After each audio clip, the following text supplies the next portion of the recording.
Yo, what's going on, folks? Welcome to Icapod. I am your host, Be Good, and this is a brand new day. For those who are familiar with my, oh no, as soon as I go live, I get a call from a family member. Hold on, folks. Hello. Hi, Ken. What's happening? No. What's up? No.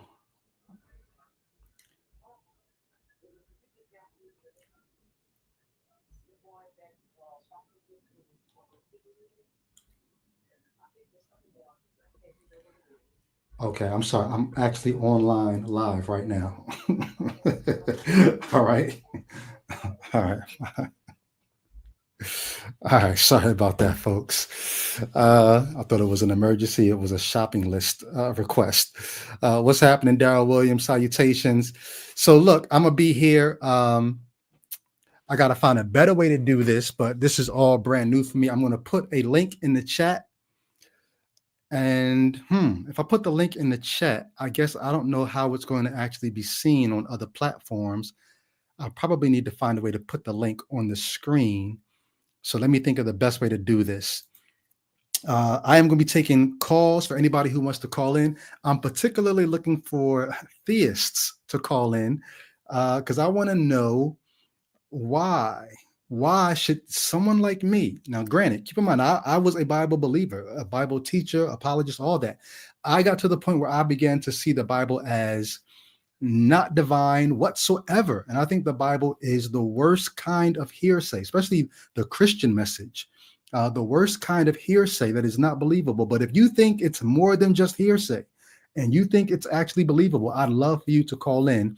I'm going to throw the link in the chat, but I also need to find a way to get the link to people who are watching on other platforms because we're also live on Instagram and live on Facebook. And I don't know what the best way to do that is other than making some kind of a graphic. I think that's what I'm going to do. I'm going to make a graphic and put the graphic on the screen. But um, for the meantime, the link is going to be in the chat. And I will take even atheist callers, agnostic callers, because we're just kicking this off. So anybody who wants to tap in, feel free to tap in. And I'm going to make a graphic that I can share for people who are watching this on other platforms. So just hang tight. What did I just do?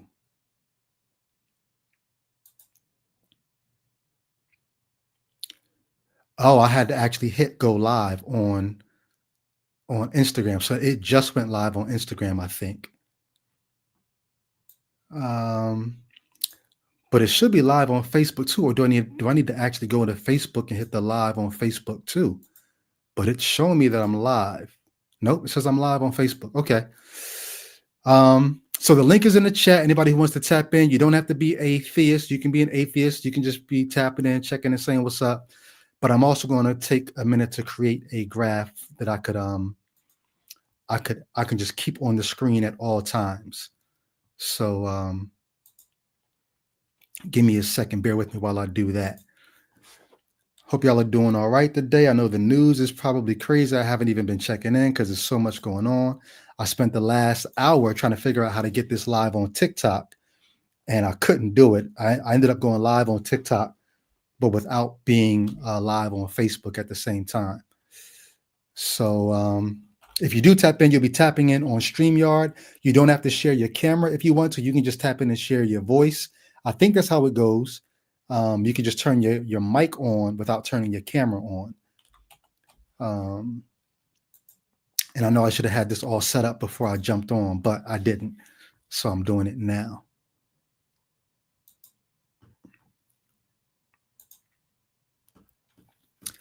My Unique Monique, Pragmatic Crystal, what's happening? Ambassador LBW, good to see y'all. It's interesting. When I jumped on TikTok a minute ago, I was trying to figure out how to get guests on. And so I just rigged it so that people could just randomly pop in. And a dude randomly just popped in. He didn't know me, didn't know anything about what I was doing. And he said he was just in the point in his life where him and his girl were deciding to go back to church. And I got a chance to chop it up with him about why. Like, why would you even do that? And I wasn't trying to necessarily dissuade him from going to church, but I just wanted to hear his reasons. And I was being very careful because I want to talk to people who want to defend their faith. I didn't want to put a stumbling block in his way because he didn't really have a position on the matter. So I was trying to be real careful about that. But yeah, once again, I'll be sharing the link. The link is in the chat for anybody who wants to pop in. You don't have to be a believer at this point. You could be any old body wanting to just tap in at this point. Trying to think, what's the best way to do this? Because if there are people who are on Instagram, I don't think the people in Instagram are actually seeing this chat. So how would I get them to get the link? Even if I posted the image on the screen, they would then have to like look at the numbers and type them all in as opposed to being able to copy the link. If you're watching on YouTube, it should be much easier for you to just copy the link and post it into your address bar. But if you're on Facebook, maybe I need to go to my Facebook, go to the actual convo on Facebook and enter it in there. And then maybe I need to do the same thing on Instagram. I don't really know. This is all brand new. If anybody has a better or quicker way to do this, let me know. But I'm going to Facebook right now to try to type the URL in there to see what's happening.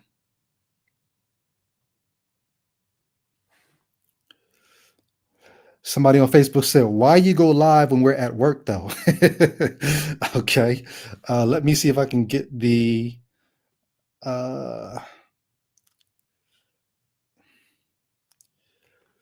this is the URL to join.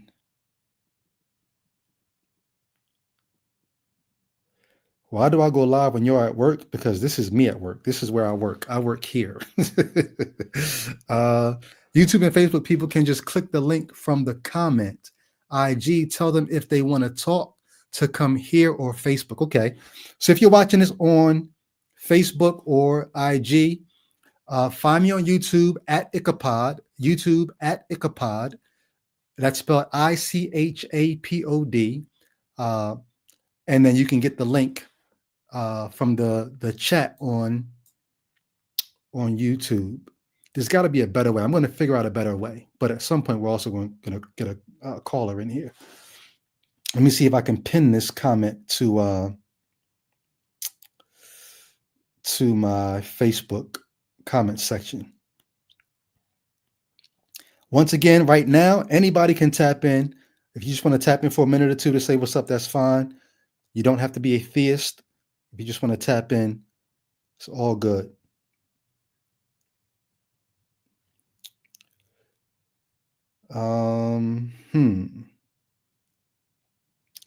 So let me go to my Facebook. Let me go to the comments and try to pin that comment. Oh, that's live chat. No, I want the comments underneath. How do I get to the actual? Like, I can't even see the comment. So my unique says, so I'm on the IG right now. Comments are off. Yeah, we're working out kinks. This is all brand new. Okay, so live. This is the live. I can go to the. All right, I just figured out how to find the comments on. I thought I just figured out how to get the comments on Facebook. Okay, so let me see if I could pin this comment. All right, I pinned it. Okay, so Facebook, you guys now have the link on Facebook. What up, James? Good to see you.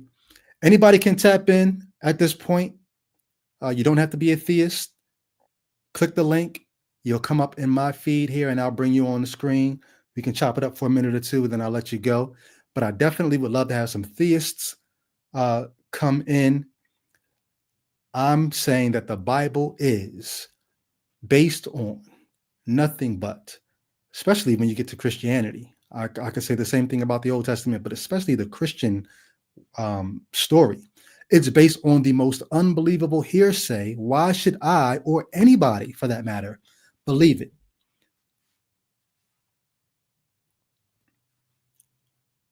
If you have a good reason, feel free to tap in, click the link. Can I pin a comment? Oh no, that's not going to be good on Facebook because, oh, I can do this. I can pin it to the actual um, YouTube comments. I can do that. So give me a second. I'm figuring all this stuff out. In the future, I will have this stuff done before I even get on. But for now, so let me see. Where's the live at on YouTube? All right. And if anybody's in the queue waiting to get let in,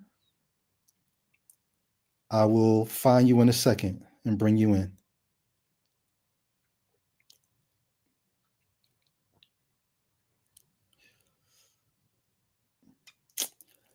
See, I don't even see let me see if I go to lives, your video.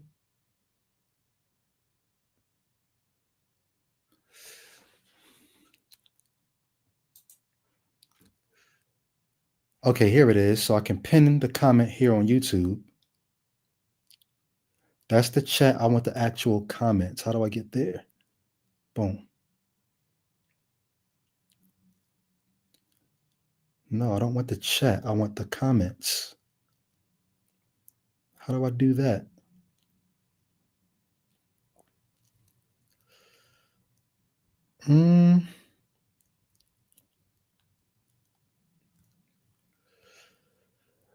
I can't even. So maybe I can't get to the actual comments on YouTube while I'm live, but I thought you were able to do that. I don't want the chat. All right. Anybody want to tap in? It's up to you guys. If you're at work and you can't, I understand. It's all good. But like I said, you don't have to be a theist right now. You could be any old body or any young body. I'm just trying to figure out how to post this link where people can get to it. I'm going to post it again in the chat.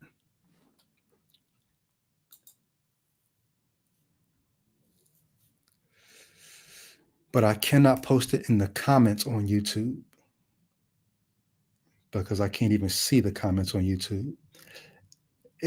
Can somebody let me know? Are you able to see the actual, not the chat, not the live chat, the actual comments under the video on YouTube? I cannot get to that portion of this right now so that I could pin the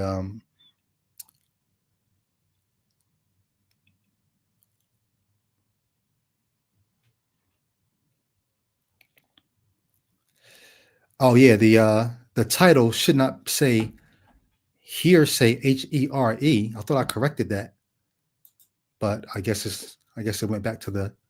Oh no, I think I can correct it now. I think I corrected it on Instagram, but maybe it didn't go to the other ones.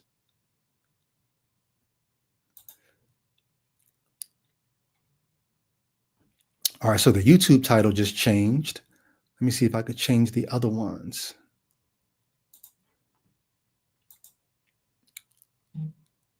All right.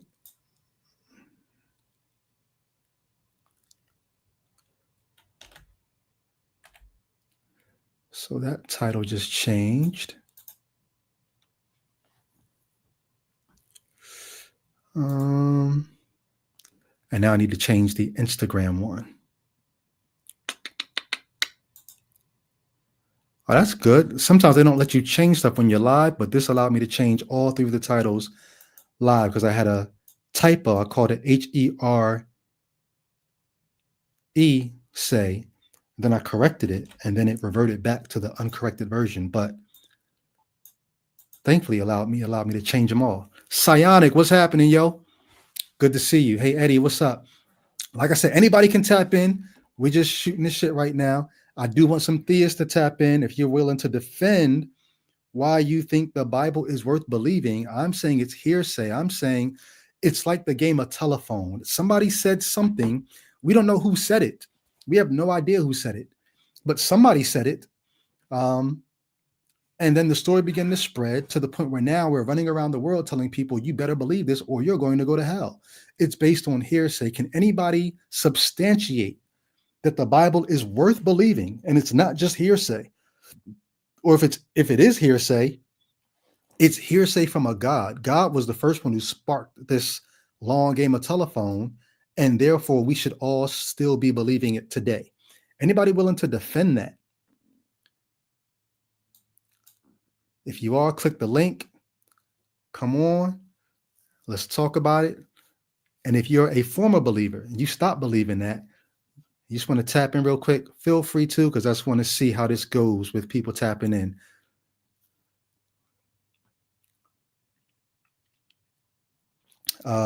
Should I go back and check the Facebook? Maybe I should put I'll say it again. If you're on Facebook and you're watching, in the chat, I posted the link for you to hop on.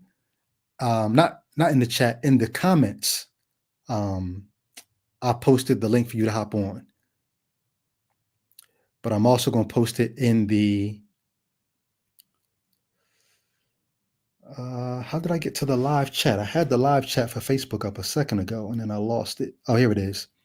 Here goes the live chat. Oh, there it is. I see it.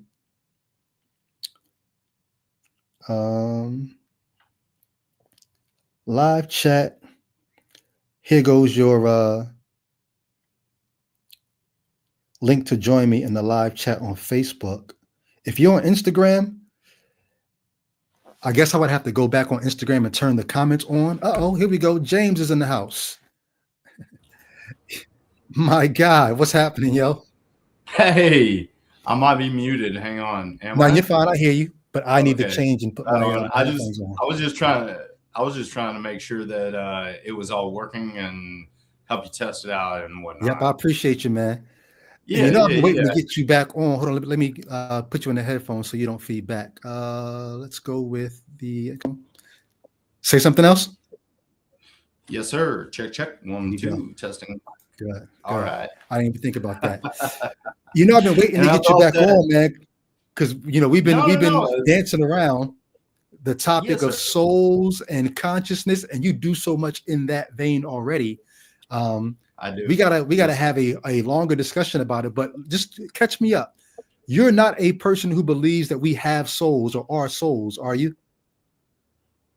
That is correct. As far as every definition I've ever heard, I'm sorry, my dog's gonna rattle. It's all good. Every definition I've ever heard about a soul, I can't seem to find anything that's substantial that I can grab onto, that I can make any clear definition of how it connects to anything that we've observed in reality.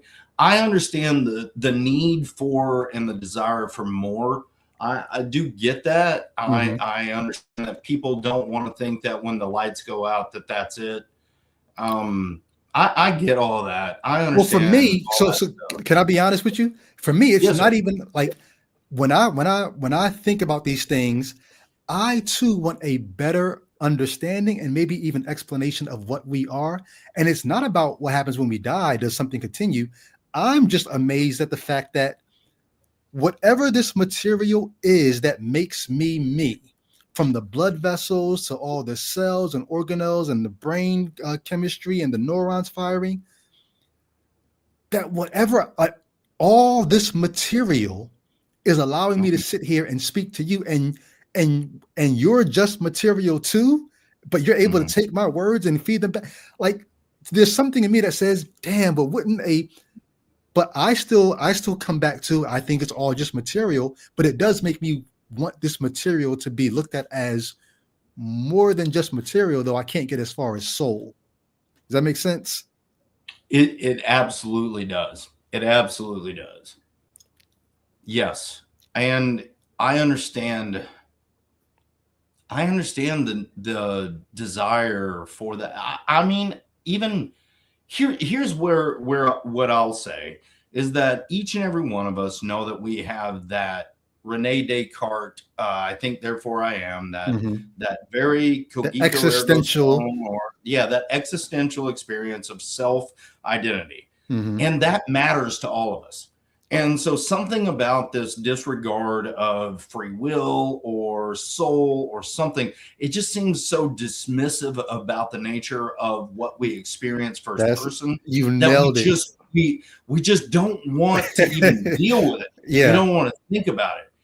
And I have just Mm. spent so much time considering it that I'm okay with the fact that I and people don't want to hear it, but Yeah. I actually am okay with being a determinist. I'm Mm. okay with being that it's all molecules in motion. It's Mm. deterministic.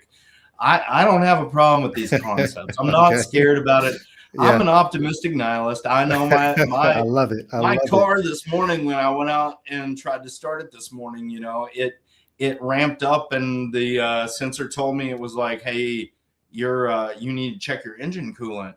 And I'm like, no, come on, man. And so I'm just like, no way. This isn't, we take care of our car. This is a nice car. I'm just like upset. And it's first thing out of the morning. So I just shut the car off, Mm. wait for a minute. I know how these sensors are on this car. I've had a couple of these models. And so I just wait for a minute. I put the key back in. I turn it back on. Everything's fine. I go down the road. But man, that initial thought was Yeah. like, Yeah. man, fuck this. Just like, I'm just, it pertains to me. Like, this is about me. Something Mm. happened to me. And I just have kind of let go of a lot of that type of thinking, Yeah. is that the universe is occurring. Mhm. And I like to think about my experience like I woke up on a roller coaster and now it's time to enjoy the ride. I and I didn't get to control which roller coaster I ended Yeah. up on. I Yeah. just woke up on a You didn't roller get to choose coaster, and when you it's like, woke up. You didn't get to choose. Now, if we exactly, die and we find out that this was exactly. all some kind of, Yeah. this Now, is an here's the thing. amusement I park. get to choose whether or not I put my hands up. Yeah. I get to choose whether or not I go, woo. Hmm. I get to choose all. There are a lot of things I have control over on this roller coaster now that I've woken up. Mm. But there are a Yeah. lot of things that are determined. Like, we have a certain amount of heartbeats. It's like Mm. 5 billion for the average mammal, something like that. I think our telomeres only extend to about 240 years at our maximum, according to our mitochondrial DNA. There are so many things that are so implicitly just designed by the genetics and the nature of the chemicals of the universe. Like, we're so set on a trajectory that we didn't ask for. Mm. How in the world do I think that I get to sit back and say I have control over this, that, and the other? Yeah. I've come to terms with what I can control and what I can't, and I Yeah. like to try to focus on what really can I control. Well, and here's And where we get involved in that, though, because you have these two categories of what I can and what I can't control. But I think right, what it seems like we're doing is we're yeah, trying to change that math. We're trying to take the things that are in the category of what I can't control and put it in yeah, the category of what I can control. And that's what science and technology and all that is we're trying to shift things. You know yeah, what I yeah, mean? yeah. From one category to the other. We have seen, based upon our experiences, that we have made advancements Hmm. in those areas where we found discoveries in magnetism, electromagnetic forces, nuclear forces. We have found discoveries in those areas, and it seems like there are ways we can manipulate and control the Hmm. trajectory of what we experience and what we're doing in our environment.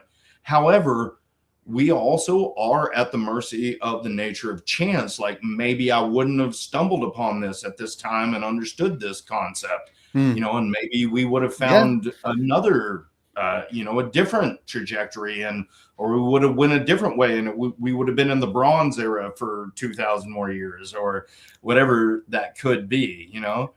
So Hey, how's it going, guys? yeah, so I just got some pretty good books I'm looking forward to reading. I'll I'm shoot them to sorry, and you. I'm not on an edible, but I did smoke a little before. Oh, it's So. all good. I probably should have got some, but I have a few books on chance that I'm reading now. I'd Oh, love okay, to yeah, yeah, yeah. I'd love to pick your Are we brain on talking some of those about ideas. the quantum wave function understanding of chance? Or are you talking about just chance in mathematical? In mathematical terms, in terms of Okay, yeah, is yeah, anything mathematical. really random and what it Yeah, actually yeah, yeah, means. So yeah. I would Okay, love to pick your sure. brain about some of that. But here's one of the things I say. Yeah, I'm no, and gonna I love that stuff, dude. That's my jam. You talk Yeah. about your molecules in motion. I have a Yeah. saying that I think really should catch My on. cat's messing with the curtain, so my lighting is gonna It's all dance. good. I'm gonna let you go in a second because I got some people. I got more folks coming Okay. in. I don't Yeah, know yeah, if yeah. any of them are theists or not, but I hope so. But Okay. Well, if you want to pull me up on subjects of morality or whatever, I'll hang out. all right, for sure.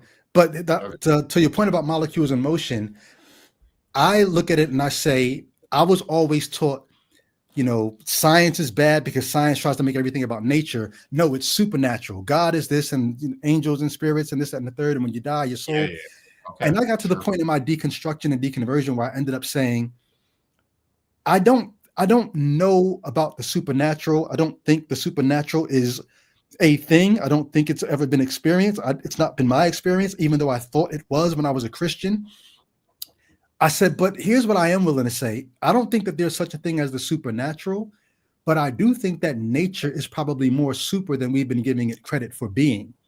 So that Oh, even when we say molecules in motion, oh, what we're just bags of molecules and cells and atoms that are like, why cheapen it and try to poo-poo it? Oh, we're just molecules mm. in motion. No, we're molecules in motion. Like, that's amazing. I Why think not look at that's it that way incredible as instead well. of yeah.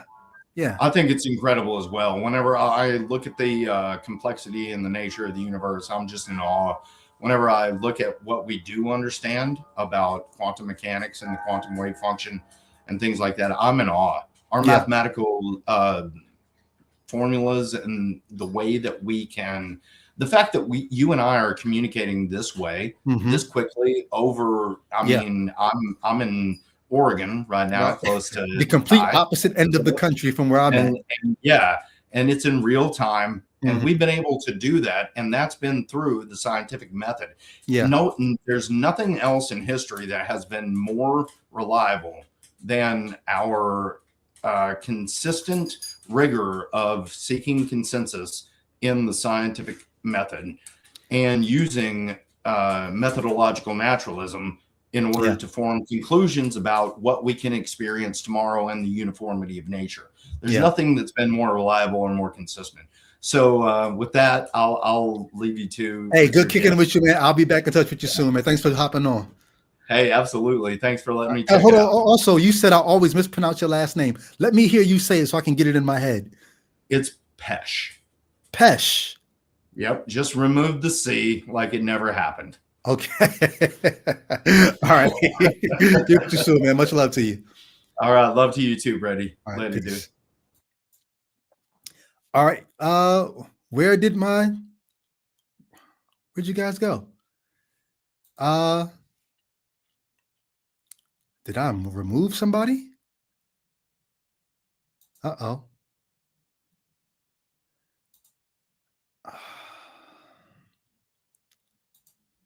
I thought I had two people.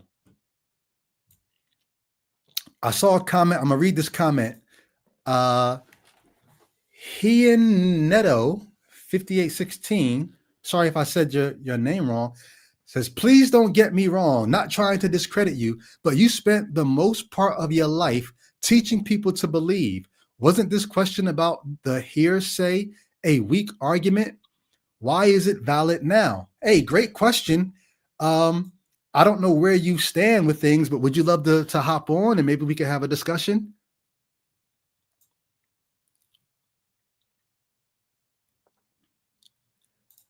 Says, just a point so we can start talking about this point, not trying to offend. No, I'm not offended at all. It's a great question. Would you love to come on and we can chop it up? Or if you're in a place where you can't hop on, I will just address it live. But if you would like to come on, please do.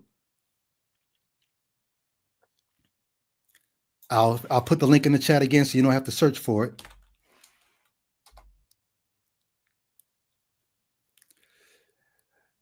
Wasn't this point about hearsay a weak point when I was a believer?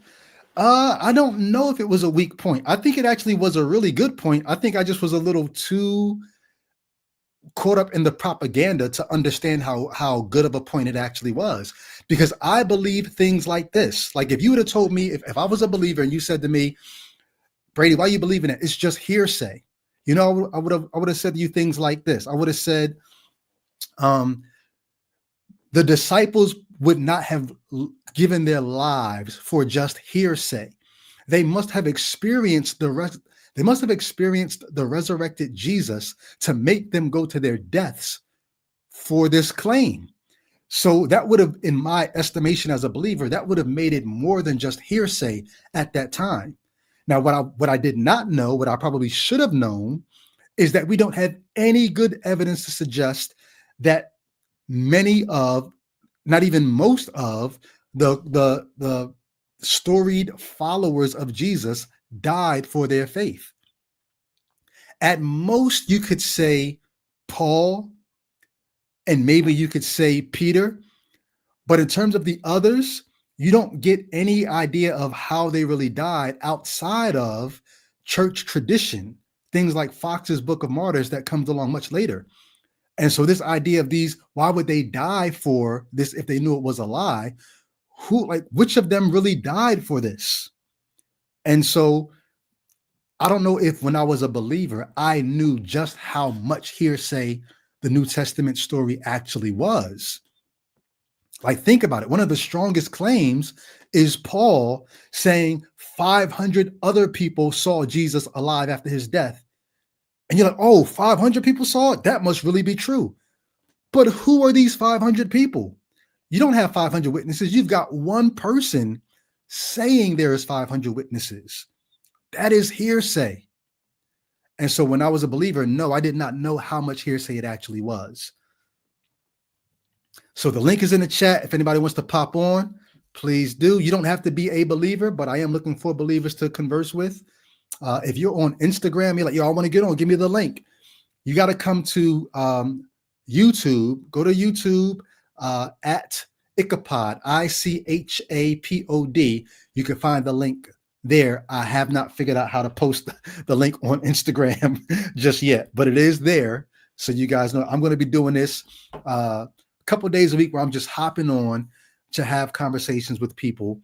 I want to be, for many of you, what I did not have when I was wrestling and asking questions about, damn, I thought this was true, but now I'm stumbling on things that are making me think I was wrong. It was a very dark and lonely time for me. And if anybody else is out there asking questions, maybe you're beginning to doubt and you're like, I want to run my doubts past somebody who's not going to gaslight me. I want to run my doubts past somebody who's been here and they ended up on the other side. You can call in as well. If you want to be anonymous, you do not have to turn your camera on. When you come into this, if you click on the link, it's going to ask you about getting access to your mic. It's going to ask you about your camera. You do not have to turn the camera on. You can come on under a false name, under no name. You can just turn on your mic. You do not have to say, yo, this is so-and-so from such and such, if you want to remain anonymous.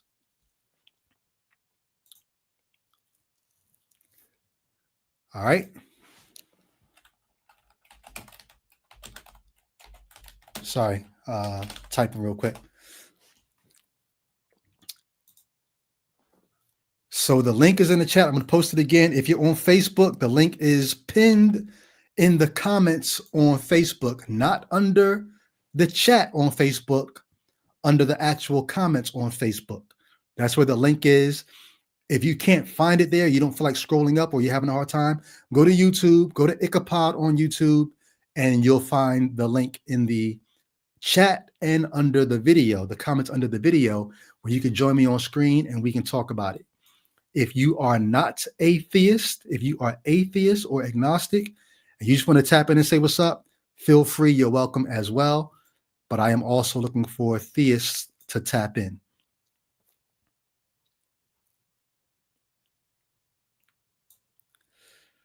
What's up, David DeBow in the chat? See you.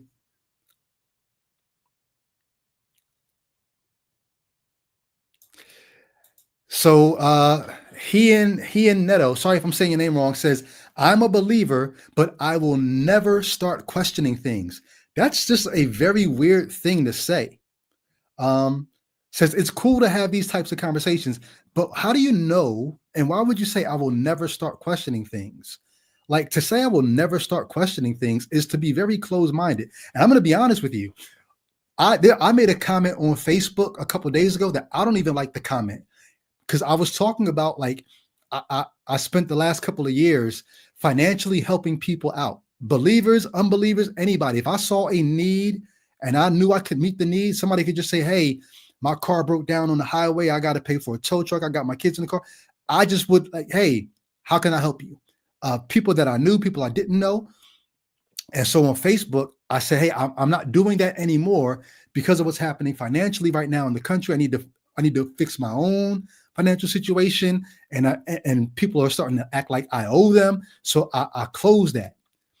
And then I said this at the end of my message. I said, if I ever end up in need, I hope y'all remember me and come to my aid the same way that I came to many of you all's aid.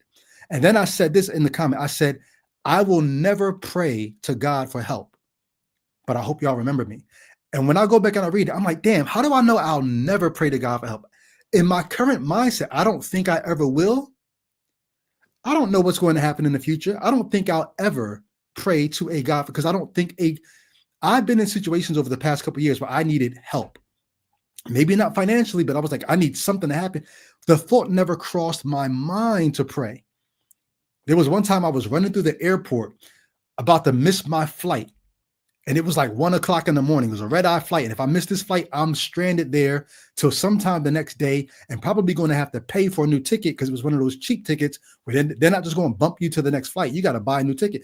So I'm running through the airport. I'm on the tram, the train going from one terminal to the next. I'm like, oh my God. And it didn't even cross my mind. There's someone in heaven who could help, right?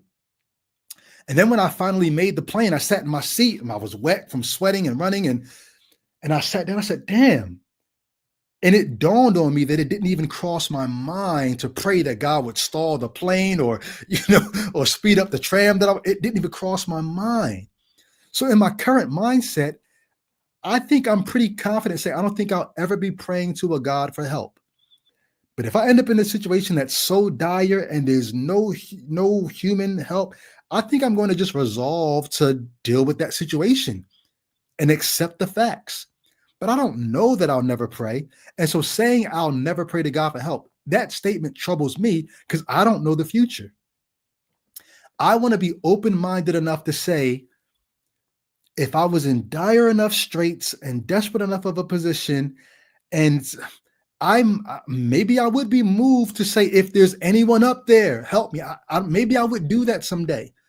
In my current mindset, I don't see it. And I've been in situations worse than the time when I was at the airport where it didn't even cross my mind to ask for help from heaven because I don't think anyone is there. But I still want to have the humility to say, I don't know what's going to happen in the future. So that's just my challenge to you when you say, I'm a believer, but I will never start questioning things.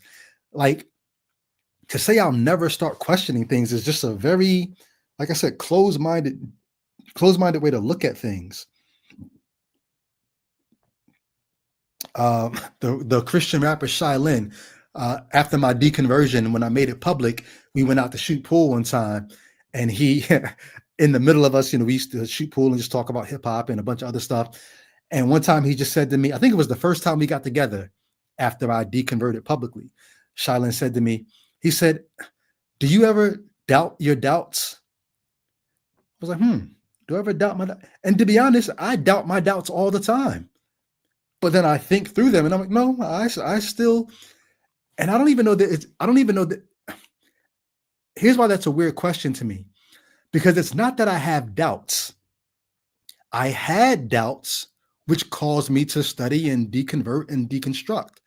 I don't have doubts now. I am pretty much convinced that the idea of a God was a wrong-headed way to go about what's the answer to the question of why are we here. I don't have doubts. I don't believe it. It's not a doubt. I disbelieve it. But when I had doubts, I questioned my doubts. So he asked me, do you ever doubt your doubts? My question to the believer is, do you ever doubt your belief? Do you think it's ever worth saying 6,000 years old according to the Bible? The earth is 6,000 years. Israel was in Egypt for how long? And we don't have any evidence of that at all whatsoever. They were in the wilderness for how long? We don't have any evidence of that. Do you ever doubt your belief? I think it's worth doubting. So I'm kind of just shooting the shit here, waiting for somebody to hop on. Like I said, the link is in the chat. It's also in the comments under the video on YouTube. Anybody want to tap in and tell me why I should be believing, why I should be accepting this message that I think is pure hearsay. And I saw somebody just pop in and realize, oh, my camera was on. Let me turn my camera off. So I'm gonna give you a minute to figure out your situation. Make sure if you want your camera off, make sure it's off. And once I feel like you're pretty much good and where you want to be, I'm going to bring you on the screen. But it looks like your camera is off right now. I'm talking to make sure your name is what you want your name to be, because I'm going to use your name. I'll even give you a minute to change your name if you don't want your name to be read. All right. So I'm going to bring in CJ, and your camera is not on. If that's where you want it to stay, that's fine with me. CJ, and your mic is muted. You've just got to unmute your mic.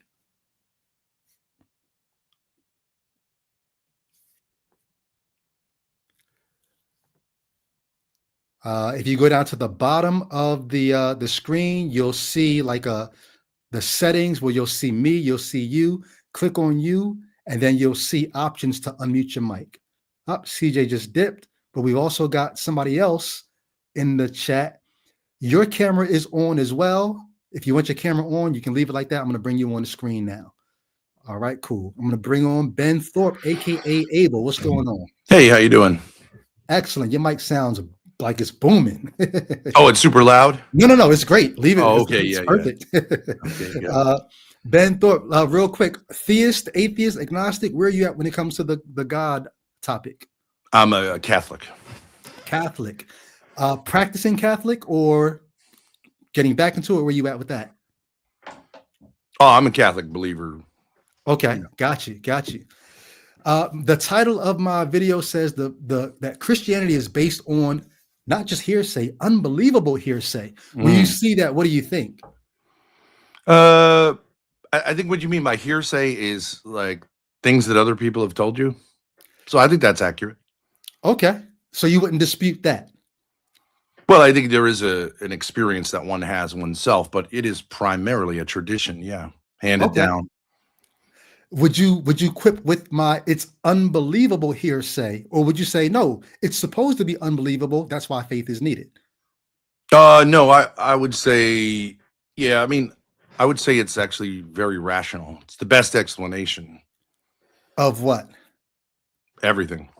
So give me something that Christianity is the best explanation for. Why there's so many problems in the world, why we, kind of don't feel like things are good. We don't feel like things are as they should be. And because we don't feel like things are as they should be, something must be wrong. Right. And Christianity explains what's wrong. Christianity's answer for what's wrong is what, according to what you believe? That it's just a misperception. That it comes from the fall, and actually everything is right. Everything's perfect. Everything's beautiful. There are no victims, and we're all invited to eternal life with our Creator for all eternity. And the only reason we wouldn't do it is because we're, I don't know, either ignorant of that or just stupid. So I feel like I heard you say two things. You said that there was a fall. I mean, you're referring to the Garden of Eden, I'm sure, right? Yeah. But you also said everything is perfect. Yeah, including the Garden of Eden. Beautiful. So, but Does the fall mess up that everything is perfect situation, or is everything still perfect after the fall? It's even more perfect. What we use in the Catholic liturgy in Easter is the phrase "felix cupula," which in Latin translation means "oh happy fault," like good screw up, because it brought Christ's incarnation into the world. So it's even better because I don't know if you're familiar with the Catholic theology is like To a that. degree. Yeah, that it's just a basic Christianity also that because Jesus came in and saved us from our mistake, he actually raised us higher than the angels. So it was like an upgrade. Does everybody get that upgrade? Everybody can. But everybody doesn't, right? Oh, automatically? No. Yeah. So to get the upgrade, you've got to do what? Just be honest and say that you're a sinner and ask God for his help. To be better? Yeah, to be better. Yeah. What if I ask God for his help, but I don't get better? Do I still get the upgrade? If you ask God for his help, Mm-hmm. well, we would say he always gives you help.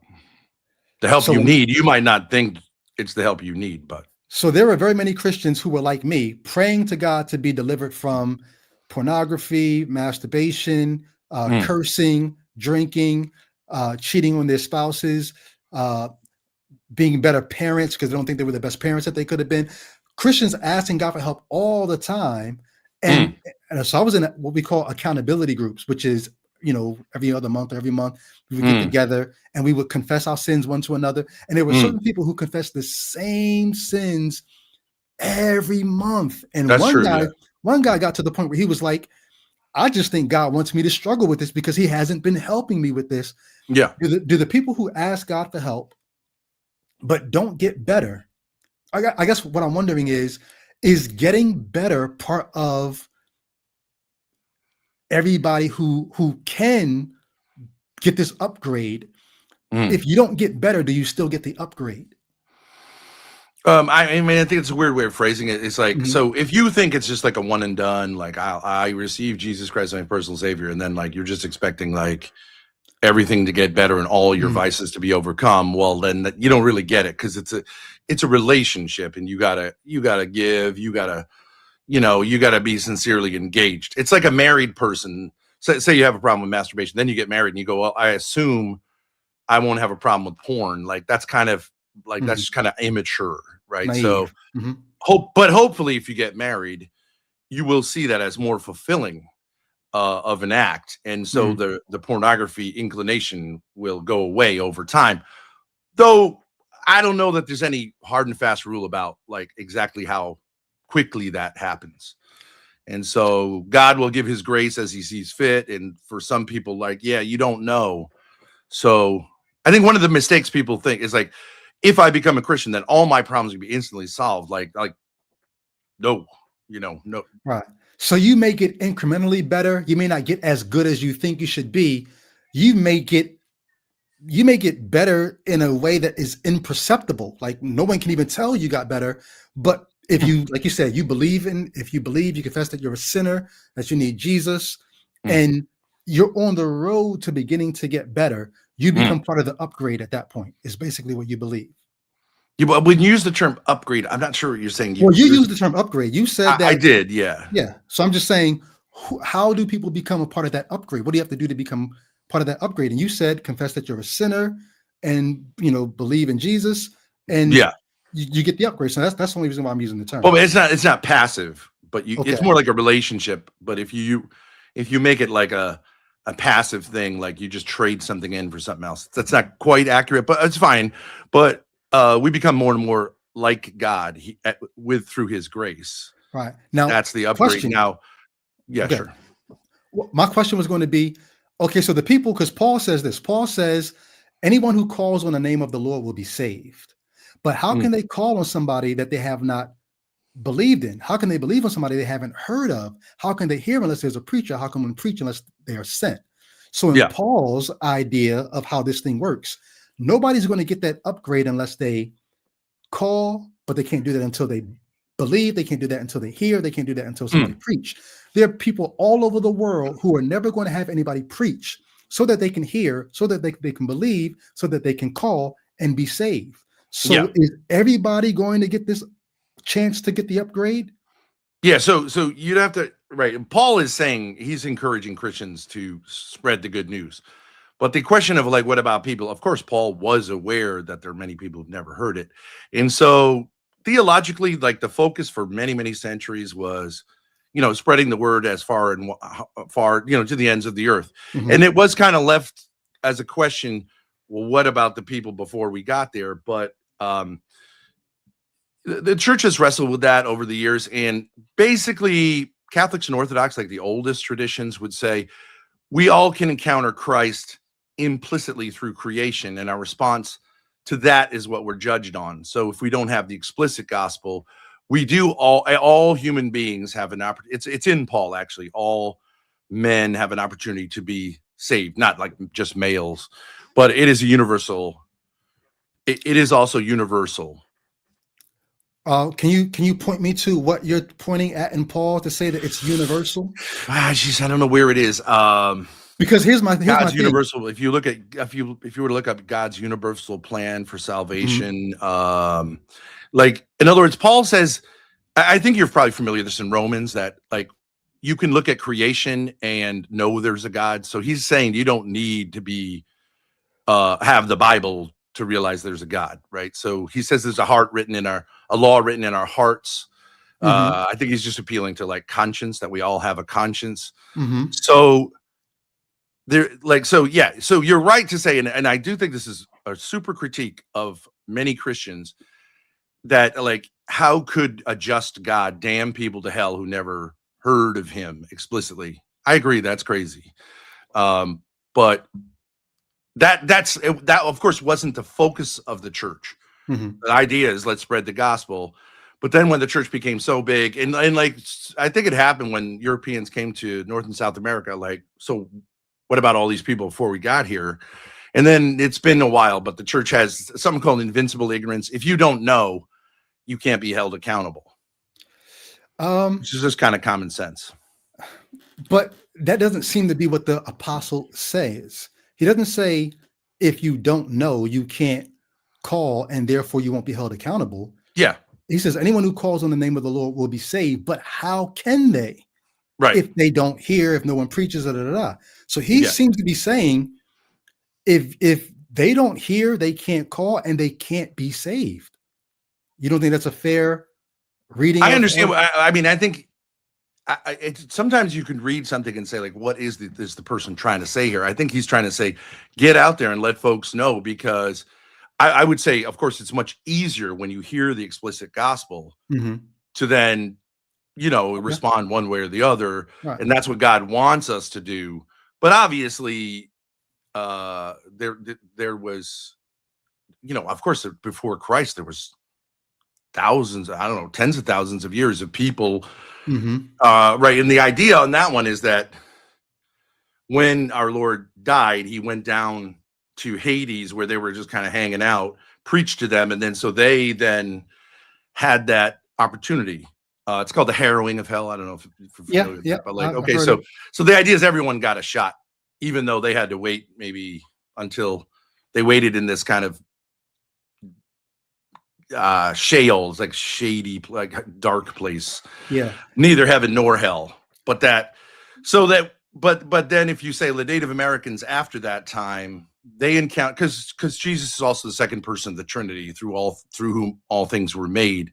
So, insofar, when Jesus said, the rich man says, what must I do to be saved? Love God and love your fellow man. So if you love God through his creation and love your fellow man without being a Christian, then obviously you are going to be saved, though that's not the normal way.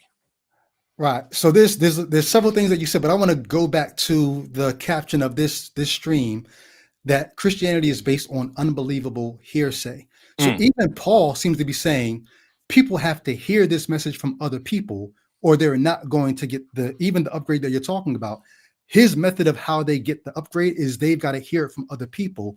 And I'm saying it's an unbelievable thing to come to somebody and say, you need to believe this thing or you're not going to be saved, because you have a soul, right? And when you die, that soul is either going to go to heaven or hell, or Mhm. like you just said, maybe there's this in-between place where if Jesus hadn't, gone to preach there, people would have been trapped there too. Mhm. Um, Yeah. We have would say you not anymore. well, right, not Hades is anymore. Now empty. it's either heaven or hell, right? Or That's just purgatory is the Catholic thing, but okay. okay. But that's Um, basically heaven. have you personally seen heaven or hell or purgatory? I mean, I've never been there, but like in a Right. sense, I think I can intimate what it is. You c- I mean, we've all experienced personal hells. I'm not saying that's literally I've been, but like Not I the think hell you that can get a Jesus is sense of talking what about. hell is like, and heaven is like from our experiences. Mhm. But I'm not saying like that's like Lazarus or something like that, saying like send him over to touch my tongue. I screwed up. It's not like Okay. that. Got you. So, but you admitted this at the beginning of the conversation but that is a hearsay claim. Like no one's experienced it. We're passing down this message for thousands of years that Mhm. there's a heaven and a hell that we can be saved from. Then you said that the Christian message is the best explanation for Mm, why things are off. Have you mm. looked at the explanation that you would get from other religions as to no, this is why things are off? There's Mm. a disharmony in nature. Nature is not one with itself, and we need to get. Have you looked at other religions and their Yeah, explanations as to? I studied comparative religion before becoming Catholic. I studied comparative religion. So the the old school Jewish thing is to follow the Mosaic law and the commandments and the 613 laws of Moses. Then you have things like the Tao, yeah, Mhm. writing things that are wrong. I do believe that only Christianity has this idea that God's going to kind of like do it for us. The other ones usually are like somehow we're going to like work together to make things better. So it like sort of begs the question: if we could do it, why haven't we done it? And like, how much hope do we have in doing that?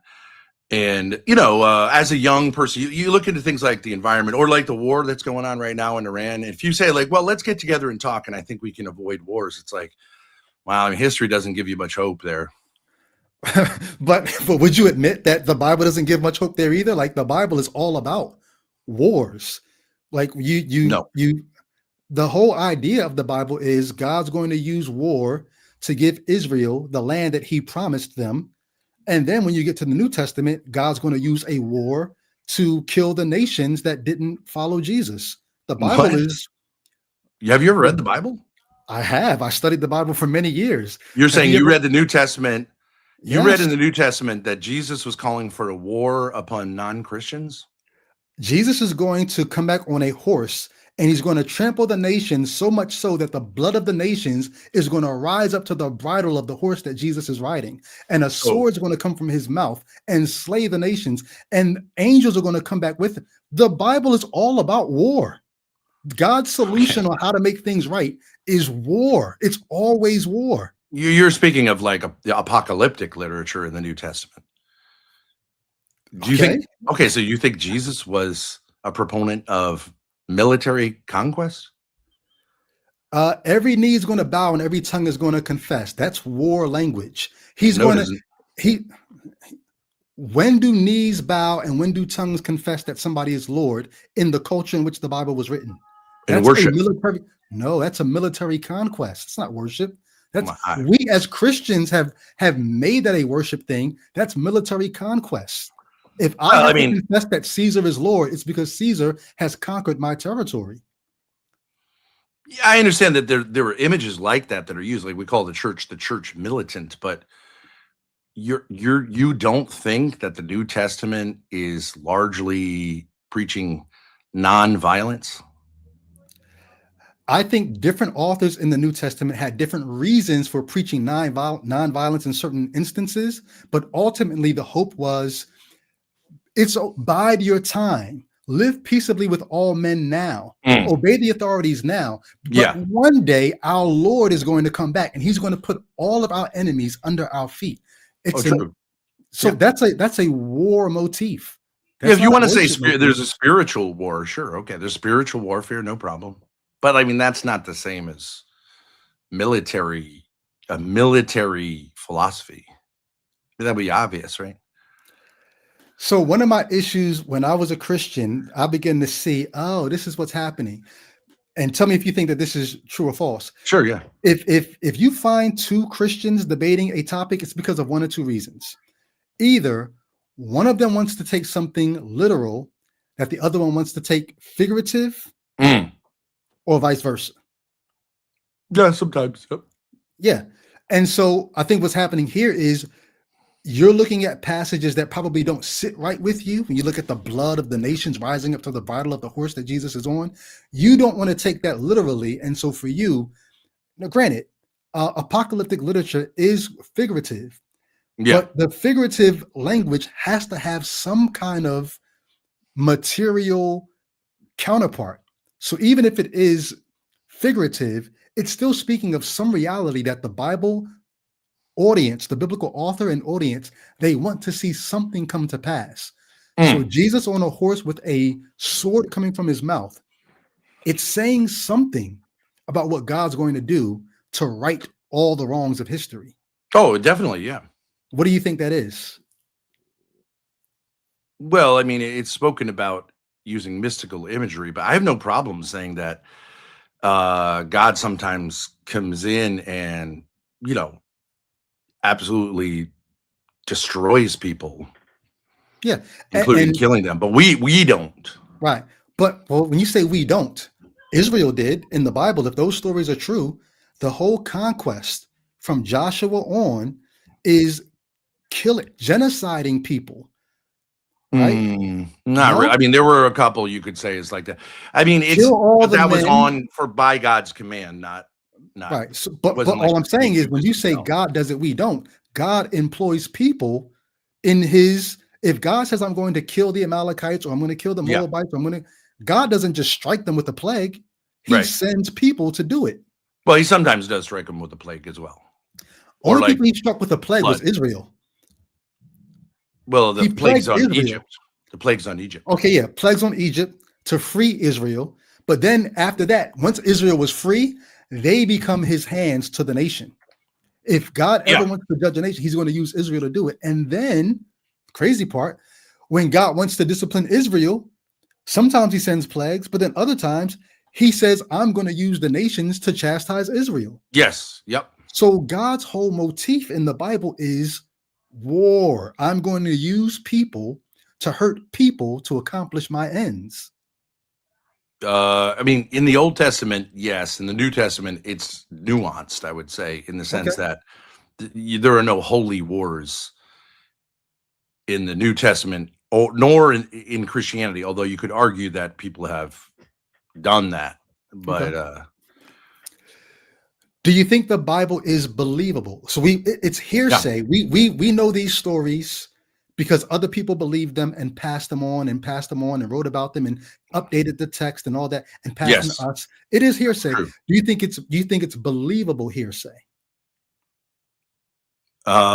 Is it believable hearsay? Yes. Yeah, I think it corresponds to like our intuitions of who God should be.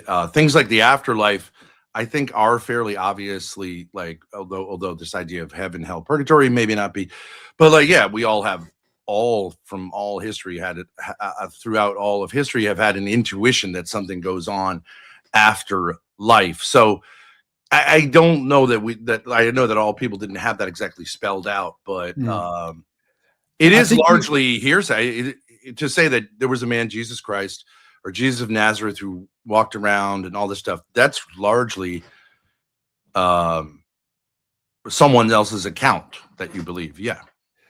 Do you think that you might be confusing believable with desirable? Because I would agree with you that the idea that I don't ever die and I continue on is desirable. But the idea that it's believable that this is what happens, like you think everybody who's ever lived is still alive right now somewhere. Yeah. That's what you believe. Yeah. Well, yeah.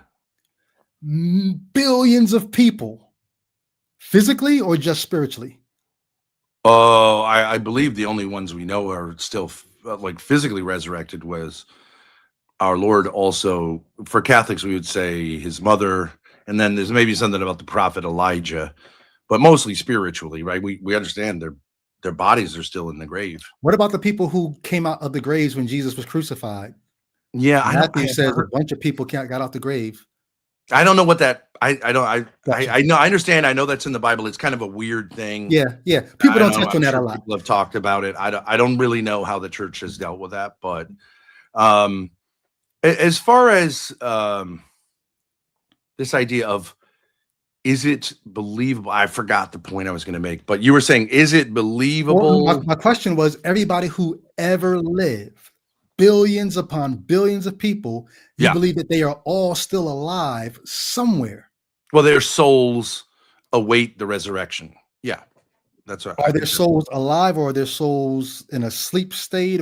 And if they're in a sleep state, are they dead? Like, well, I think they're either in heaven or they're in. I don't know exactly the term. They're in a kind of spiritual opposite of heaven, which may be hell, and then. Well, I think that may be called hell, and then when we're resurrected, we're all resurrected. So you would also be physically in eternal punishment or eternal salvation. So in between, until that point, people who've died are alive. They just don't have bodies. Yeah. But at some point, they're going to get bodies so that they can be somewhere physically. It would have to be a physical place in some sense to have a body in it. But they don't need to be somewhere physically right now. Well, a spirit doesn't take up space. So a spirit is a immaterial, spaceless. And here's the thing. Yeah. Is a spirit a thing? Because if it's a thing and not all things, then it must have a space that it's limited to. If it's not limited to a space, it's not a thing. It's all things. Yeah, actually, I understand that. And you would say of angels, right? Like leaving aside what we're talking about now, like an angel, if anything's spiritual, then it must be the same as every other spiritual entity. Well, no, because even with angels and demons, right? We tend to think of them as immaterial, but in the ancient world, they didn't think of spirit as not material. They thought of it as almost being more material than we are. Like the spiritual realm is the real realm. Yes. This is sort of illusory. Yeah, I understand that if you make too much of a distinction between body and soul, you could make it seem like the soul is like in your body. I remember studying that, and I was like, they were like, the soul's not in the body. In a sense, the body is in the soul. But again, it's hard for us to see that. If we had the same idea of soul or spirit that they had, we would not be thinking immaterial. We'd be thinking the real material. But if it's the real material, then the question has to become, well, then where is it? Because real material occupies real space. Well, I wouldn't say they would say it's real material, but it's like the realer part of us. Right. But if it's realer, then how could it be realer but not occupy space, I guess is what I'm saying. Because if it's a thing, then it has to be separate from other things. If it's separate from other things, then it has to have something that delimits it. Why can't there be two spiritual entities which are not the same but are in the same? Like you have two gases. I could have a gas and another gas here, and I know this is an outer space, but they can occupy the same air. If they occupy the same air, then at some point there is some sort of admixture of the two. You know what I mean? Yeah, I mean, you get into philosophical stuff there that like probably above my pay grade, but I know that people have dealt with it. It's like how many demons can fit on the head of a pin, or how many angels can fit on the head of a pin, kind of stuff. Yeah, which no one asked that because like that's sort of a pejorative of a scholastic. So like because angels don't take up space. So, but I understand that like at a certain point, angelology can become like we're just guessing. You know what I mean? It's not really part of what we need to know. I'm glad you said that, because here's the thing. How do we know that the people that gave us the stories in the first place, that they were not just guessing? Even if you think this story satisfies parts of me, like for an afterlife, or like you said at the beginning, this story helps explains why things are not the way we feel they should be. Even if a story is a good story, how do we know that the people who gave us these stories in the first place were not just guessing and making up this stuff? How do we know that? Yeah, sure. I think most religions are guessing, but the idea of the Christian idea is that God came down It's and revelation. It's not us well, speaking up. It's him talking to us. yeah, exactly right. So that's the doctrine of revelation. How do we know that though? Why? And here's the real question. It's not just how do we know that. Why should we think that? So, I mean, I would say, like, my experience, I am a convert, although I was raised basically like my parents, one of them was a Calvinist, which I thought was crazy.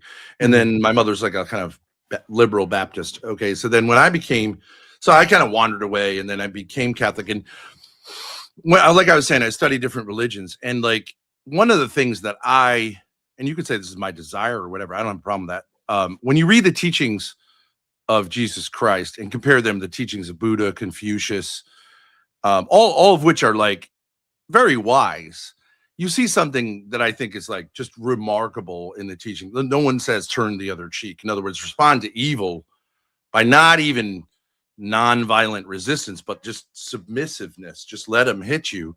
I think you recognize there is something that's like very different, and also really works, because with forgiveness actually can solve problems. And so if the people in the Middle East could genuinely forgive, then I think they could solve that problem.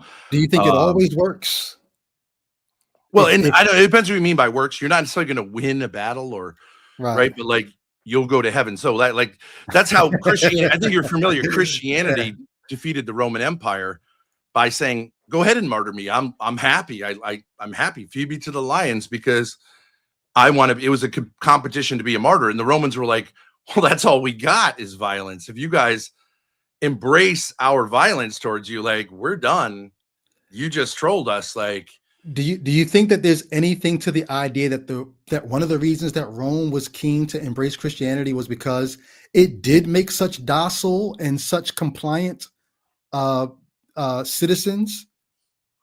Well, Rome was not keen to embrace Christianity. I mean, I believe from the time of our Lord's time until around 400 AD, it was a time of persecution. So they largely saw them as more like in the 320s, between 320 and 370, it went from being a legal religion to being the actual official religion. Yeah, Theodosius, I think was the guy. Yeah. Wasn't it for like 414 or something like that? No, I think it was in the 370s. Okay. I think it was when Theodosius made it a legal religion, if I'm not mistaken.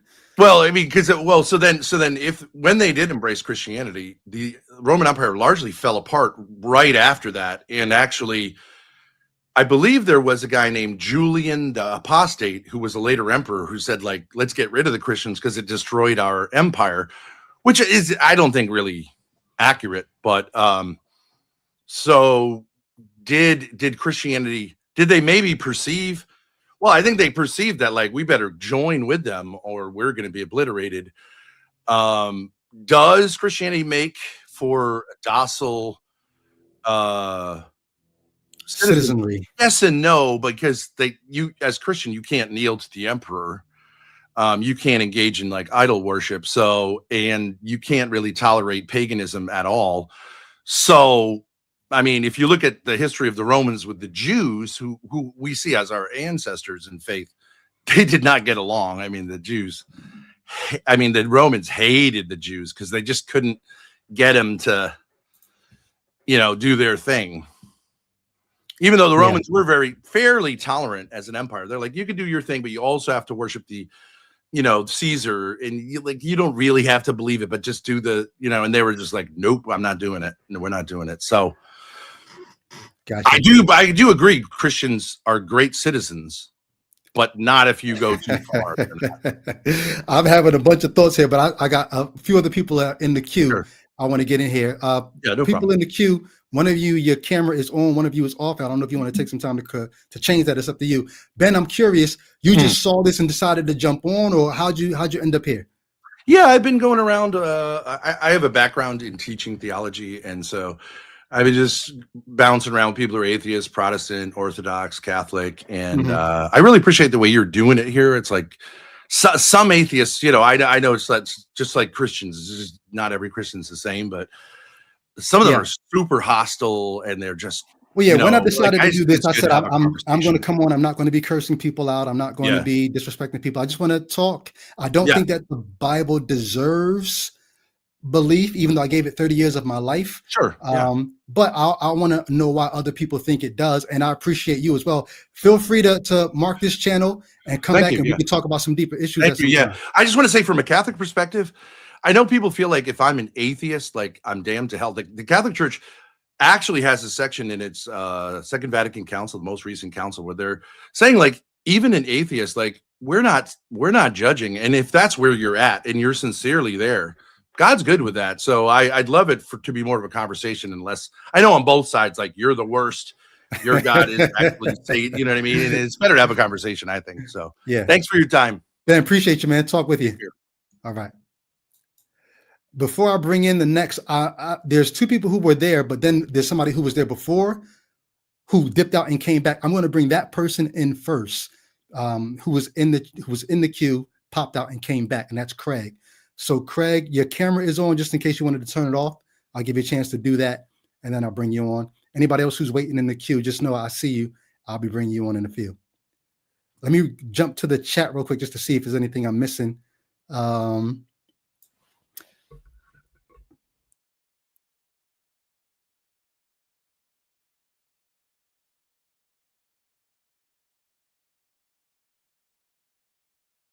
I had to fix my mic because around 1 hour and 15 minutes in, my mic starts tripping. All right, so Craig, I'm about to bring you on.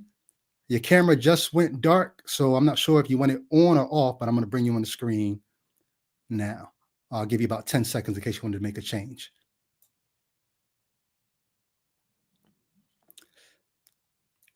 All right, here we go. Welcome, Craig. What's going on? Craig, I cannot hear you. Maybe you need to, it doesn't say your mic is muted, so maybe you want to poke around and figure out what you need to do.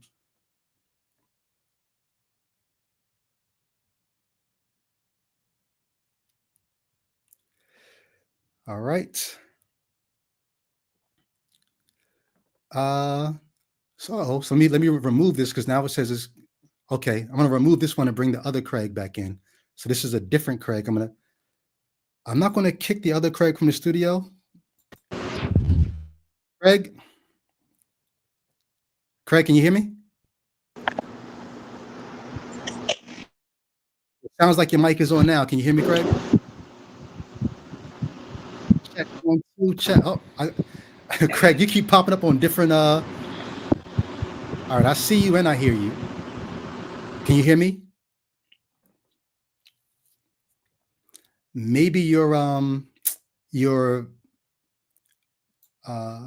internet is unstable because you're going in and out. Craig, can you hear me?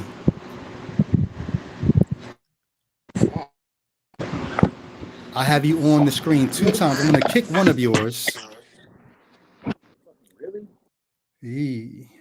Not sure what's good. Craig, try again. I'm gonna kick you. Try one more time, because for whatever reason.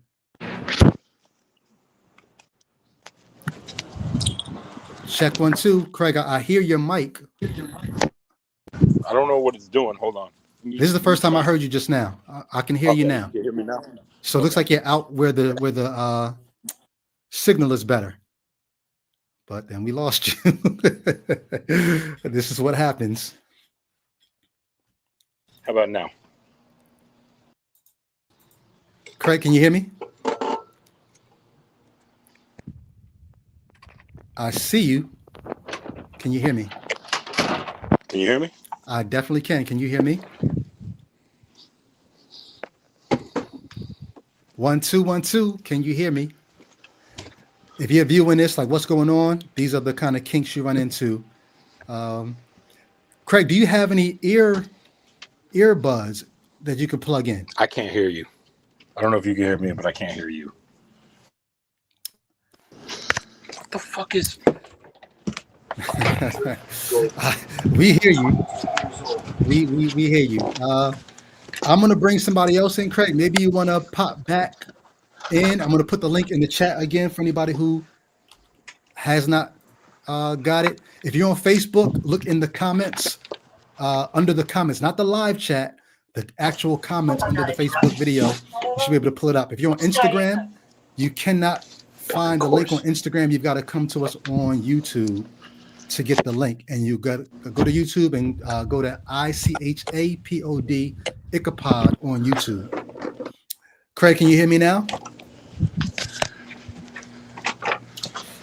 My man, I would love to talk to you. Your phone off. We have too much.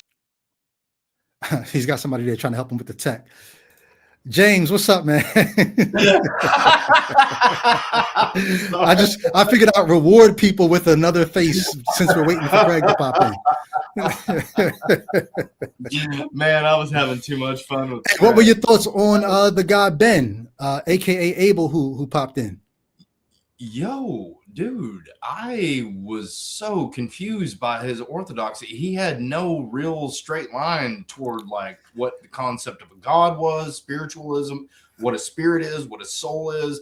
There were no strict definitions of anything that you could latch on to continue a conversation. And he went on these diatribes, these long, like he would conflate like Native American ideologies of like indigenous peoples. And I have the hardest time talking to people who there's sort of a hodgepodge of everything. It's like, and they always say to me, Brady, see, that's your problem. You were too much of a fundamentalist. If it didn't line up like this, but I'm like, at some point words have to mean what words mean.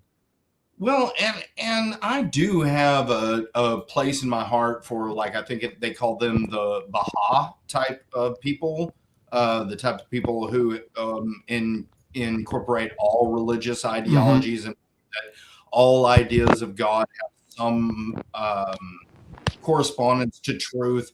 I can give them extend an olive branch to those types of thinking, because I know they're wrong, because they're conflicting ideologies, so they cannot coexist. So I know that. So I know they're wrong, but at least they're trying something, like trying to bring people together.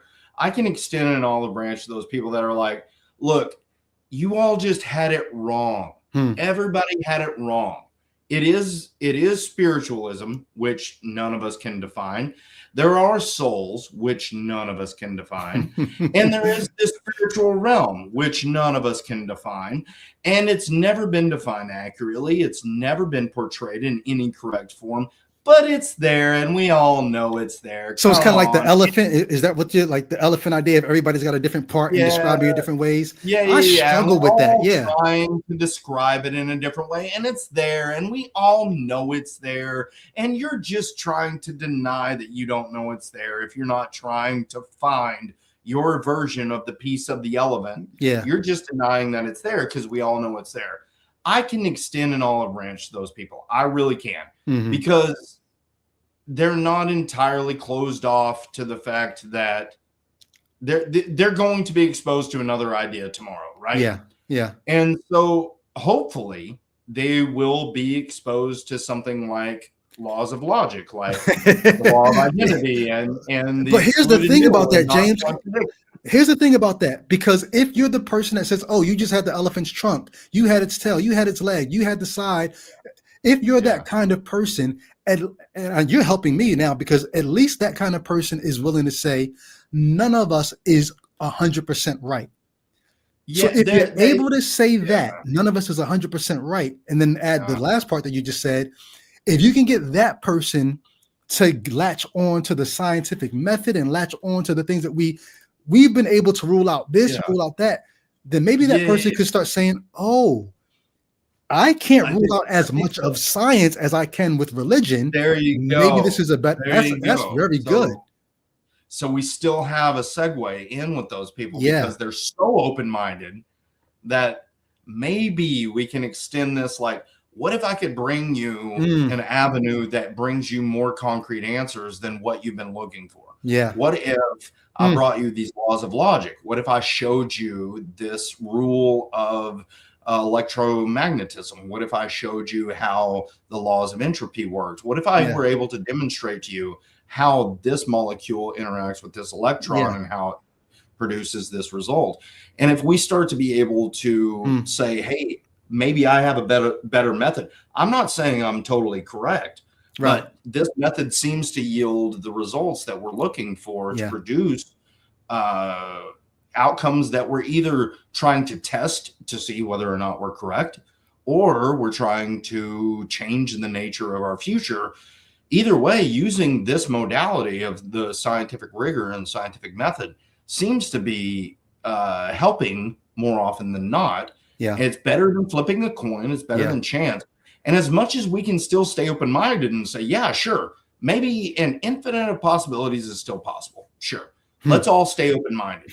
But this avenue, this process, it seems to work more often than not.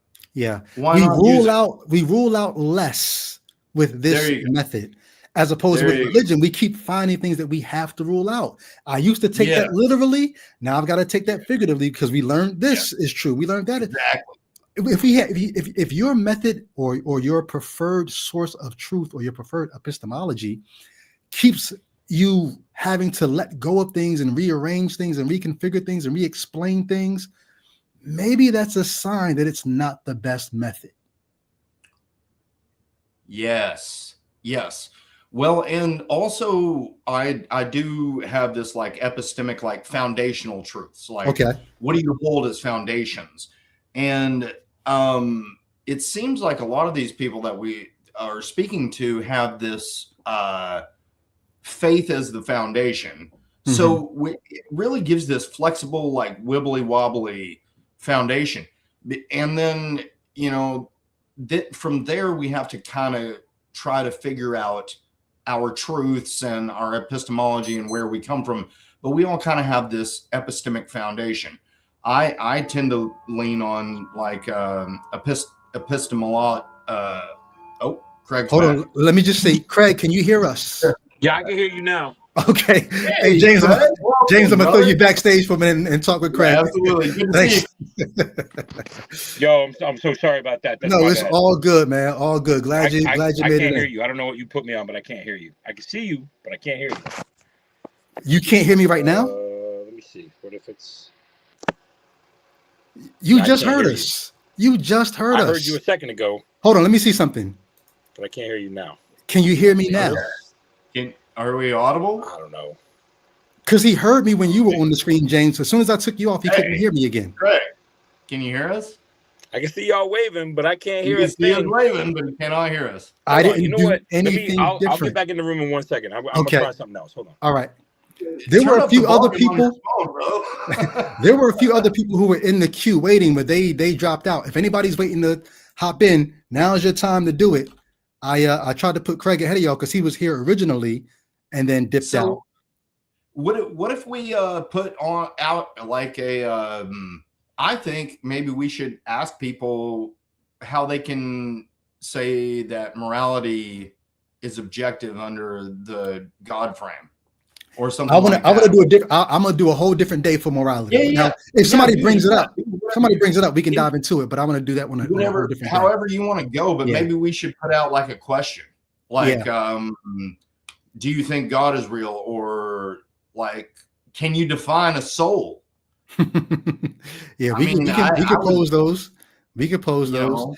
I have loved a lot of different definitions. Like someone the other day said, soul is everything that you feel in music and rhythm and life, and it has nothing to do with like an incarnate object. It's just what you feel in life and rhythm.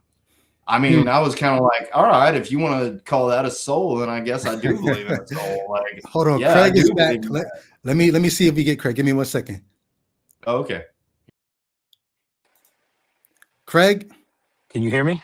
I can hear you. Can you hear me? I can hear you. I got my AirPods in now, so that's what I was saying. That's what we probably need, some AirPods. Now I'm going to try something, and I hope it doesn't mess it up. You're on the screen twice. I'm going to try to take one of you off. And I hope it doesn't mess two of me up. is even better than one of me. As long as there's not three. I can't deal with a Trinity right now. Come on, man. Trinity is the way to go. You didn't hear the last guy? Okay. So, Craig, I'm curious. Are you atheist, agnostic? Where are you at with the God question? I think I'm more of a agnostic now, but I lean heavily towards atheism more. Okay. So I I guess just from my studies of leaning towards like guys like Nikola Tesla and Hmm. frequencies and vibrancies, and if you want to find the mysteries of the universe, look for frequencies, currencies, stuff like that. Like I lean more in that. Do I think there's and I mean I've joked with you before, like So maybe hold we're in a on before you simulation. before you go any further. Can I just say I just realized who you are? Yo, real talk, bro. I just realized who you were when you started talking and looked to the side. I was like, wait a minute, that's I know him. I Yeah, can't say who you are. Can I? I can't no, say you who can. you are. Going public. Are you sure? Yeah. I mean, I've kind of got to the point where like I told you, I've started telling people that I was kind of cool with, like, hey, you can tell whoever you want, like, this is where I'm leaning. Get the I'm fuck out of Yeah. here. So So this is Craig Nice for those who might remember back in the day, the Christian rapper KJ52. Most occasional people, hype man for KJ5 too. yeah, occasional hype man for KJ, not just hype man. Y'all used to come out and do a stunt and fool people because Yeah, look alike. y'all had something like a look-alike thing going on where you would come out and rap as if you were him, then he would come out or something like that. But basically, a lot of people who would know you from back in the day either knew you from Crossover Community Church in Florida with Urban D, Right. or being on tour with KJ52, Christian rapper. Did you ever put out a full project as a Christian rapper? Yeah. I did. It was self-titled. It was just Craig Nice, self-titled. And then I still have another album. I joke with some of the artists that I still kind of want to release the album that I never released, just because so many people were like, "You never did your sophomore album." I was like, "I did it. I just didn't agree with everything that I was saying, so I just kind of left it." But there was a part of me that was like, like I remember there was one of the tracks that I did was called "This Is That," and "This Is That" was Can you give us some I bars? I don't care if they're well Christian bars. so "This Is That" I opened with, "I'm back with a burden, my bars would be simple. If Martin Luther was here, he would call this a hymnal." Like it was kind of like trying to align like what I was doing, and there was so many parts of the verses that was like, because the second album was going to be free. I wasn't even going to charge for it. It was going to be completely free and downloadable. Because people were like, "Well, if you got the cure to AIDS, would you give it away for free?" And I was like, "Yeah, that's why Hmm. I'm giving the album away for free." So Mm. like, there's a part of me that wants to do the album just because, you know, from being in that side of the world. But Yeah, yeah. I'm Oh, hold definitely on out real there quick. as well. Somebody's confused in the chat. No, this is not KJ52. This is I Craig Nice, who was on tour with KJ's hype man, or Yeah. No, you know, KJ's still a believer, kind yeah, of. I KJ's still a think. believer. So by saying that, you're saying KJ's still a believer. You're saying you are not a believer. No, not I don't I guess this is my bold proclamation of no, I don't believe that Jesus is the savior. I don't believe that he was redemption for my sins. I don't believe not because because a lot of people were like, "You're just church hurt."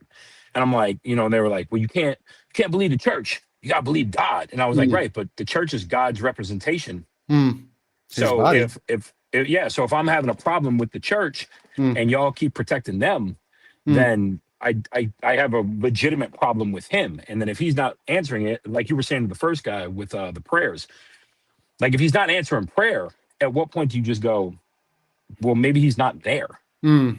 So it's like, oh, so he answered your prayer because you obliviously looked at the factual things that were going on around you and just kind of dove in. So no, from last time I spoke to Jonah maybe I want to say a year ago. Mhm. And from what I understand, he's still a believer. I think he's youth pastoring now, Okay. where he is in Fort Myers or Naples. Jonah is Um, KJ52 for those who are wondering. Okay, okay. yeah, so So can I ask you, was it one thing or was it a series of things? This is almost about to turn into a life after faith episode. I do whole interviews. I don't necessarily want to do a whole episode on that. But if you right. can, how long were you a Christian and why are you no longer a Christian? So I took the dive to become a Christian March or May 10th, 2000. It was March or May. I want to say it was May 10th, 2000. And I started as a follower at a really great church. It was a really great church, Christian Life Center in Fort Lauderdale. Pastor Max Uri, while I was there, Jonathan Hernandez, which actually he was on the 1,000 Foot Crutch album. The church I went to in Fort Lauderdale, Rhema Soul is from. Milton, who did a lot of production for a lot of the deep space guys. Gavi's from my youth ministry. Like Okay. I was a leader over Gavi. So Hmm. like I came from a church that produced rappers. Hmm. Like it was just a kind of a group thing. And then I moved up to Tampa. And so I was in the faith, I would say probably 15 years solid. And then just things started happening that I started kind of dissecting. And I Hmm. started having to kind of pick apart what's real, what's not, what can I prove, what can I disprove. And then especially when it comes to like scripture, like there's so much of scripture I can just obliterate, Hmm. just that it's not even close. That's why, like, I don't know if you go back and read the chat when you had the guy who was a Catholic on, he was like, oh, well, in Latin it says this. I was like, oh, Jesus spoke Latin? I didn't know Jesus spoke Latin. Like, no, he didn't speak Latin, because it went from Greek to the Septuagint to like, and that's why there was one point where he was like, have you read the Bible? And I was like, does this dude not know who you are? Hmm. Like not that it's like you are the end all be all Right, of, right, right. scripture, but like you taught theology at seminary. Hmm. Like if anyone knows, you know. So I think it just became a point where I just realized that the deeper I was trying to have a conversation with someone about stuff I was struggling with and dealing with, no Hmm. one had answers. And I remember when I spoke to you about it a couple of years back, and you were kind of saying the same thing, but on a much deeper level. Like, yeah, I was going to be like, hey, I found this and found this. And they were like, well, that's why we have faith. And I was like, so we just believe? Hmm. Like, well, then if that's the case, I'm going to bow a knee to Brady Goodwin, and he's going to be my savior, because he gives me more Hmm. accurate truth than anyone else gives me. So I just have to believe in this mythical thing. So I think it was that, and just realizing the dynamic and the Hmm. hierarchy of the church and the way it functions. Hmm. It became more diabolical to me. Like, oh, if I'm more confident and I have a better speaking ability, and I can Hmm. rap better than you, and I can do this better than you, well, then you have to humble me, and you have to remind me that Hmm. it's not my giftings, it's not this, it's not that. But it's like, but every time you get praised or someone claps for you doing something, preaching or rapping or whatever it is, they're like, man, that gift. And you're like, praise him, So you praise him. saw I'm the like, double bro, standards. yeah. And I was like, nah, man, I can't get down with that. And I just slowly started backing away. And then I would go, I guess I went through a phase of what they would call the rebellious phase, where Hmm. it wasn't really rebellion. It was just really like, well, I never really saw anything wrong with this, Hmm. but I was told it was wrong. Yeah. But now, if there's so many double standards, what if some of these things I'm believing are double standards? Hmm. Like maybe it's Wow. not really truth. Like Hmm. maybe it's just something that was created by the American church or the Pentecostal church or the Calvinist church, or whatever region you're in. And I, just as I started pulling that apart, no one had answers. Hmm. Nobody. And then those who uh viewed me as diabolical, because I Hmm. was, now I'm destroying the faith.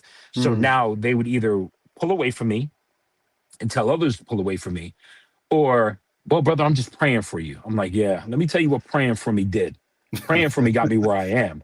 Like, Hmm. so if you're really about helping Hmm. me, sit with me. Hmm. Like, are you not supposed to struggle with me? If your enemy causes you to go a mile, go two. Like, Hmm. turn the other cheek. That's why even when the dude quoted the turn the other cheek, I'm like, if he only understood that was a term that they used because it was a way of addressing someone when you slap them on the cheek. It wasn't just some random, like, hey, some dude slapped you. Hmm. Like, there's a biblical context to that. But that's why it's like, okay. So that's why I just kind of backed away from it, because you can't, whenever you corner someone into an answer that they don't have, instead of Hmm. them going, you know what, let me look into that, let me think about that, they go, brother, you just got to have faith. That's why Hmm. we trust the word. That's why Jesus is the answer. That's why. And I'm like, I know those regurgitated answers. They never helped me. So So you've been done with faith as your epistemology, and a lot of people don't realize that that's what it is. We've been using faith as our epistemology. Epistemology is, yeah, how do you know what you know?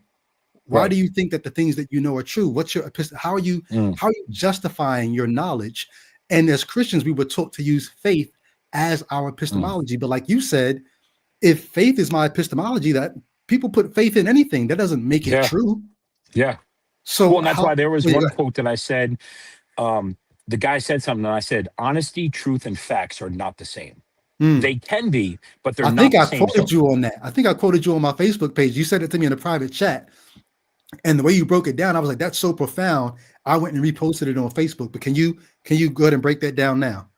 yeah, because I could, you and I could see a car accident and they could ask us, hey, what did you guys see?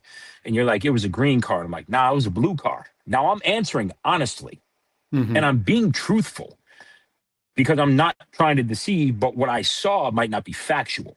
Mm. And then you might be able to come along and be like, nah, but remember when we saw that accident, I have video of it. And then you could show me the video. And I'm like, oh man, so I was being truthful and I was being honest, but I wasn't being factual. Mm. And I think that's kind of the deviation that kind of led me away from Yeah. any book that says Mm. they know the answer. Wow. Because I was like, what you believe at the time that you encountered what you believe. Like I can Yeah. now look back and say the times that I said God was speaking to me, Mm-hmm. that You was my believed it. consciousness. Yeah. Yeah, it was. But I also know it was Carl Jung shadow Hmm. work telling me that the dark side of me is trying to show something to me. So while I'm hearing my conscious mind talk to me, people will be like, no, well, you're downplaying the voice of God and you'll be judged. Okay. Like if that's Mm. what you want to believe, that's fine. Like I'm not mad at you for that. I believed that at one time. Mm. But coming to the conscious understanding that I have, I can now say, when you say, hey man, I'm just being honest with you. I'm like, right, Mm. but you can be wrong. Yeah. I'm just telling Wow. you the truth. Right, but you Wow. could be wrong. But if you're telling me facts, I'll agree with facts. But when I can disprove most Mm-hmm. of this book that you're the one guy tried to say epistemology. I was like, yeah, that's what it is. When we get driven into this mindset of this is true because this is what I read, has it, and I think you kind of challenged me on this way back in the beginning, was like, has it really proven itself as much Mm. as it's proven itself? Like, or did you just happen to be like I remember, I don't know if you remember the time we got together. I want to say we were in Jersey. We are at a mall. I think we met up at a mall in Jersey. And I put the bracelet on your wrist and I pushed your arm. I told you stand on one leg and I pushed your arm and you didn't Oh fall over. Do you remember yeah. that? Yo, that's Yeah. crazy. I was about to say what? It was this thing like if you have this bracelet and you're on one leg, you won't fall over if somebody pushes you, right? Right.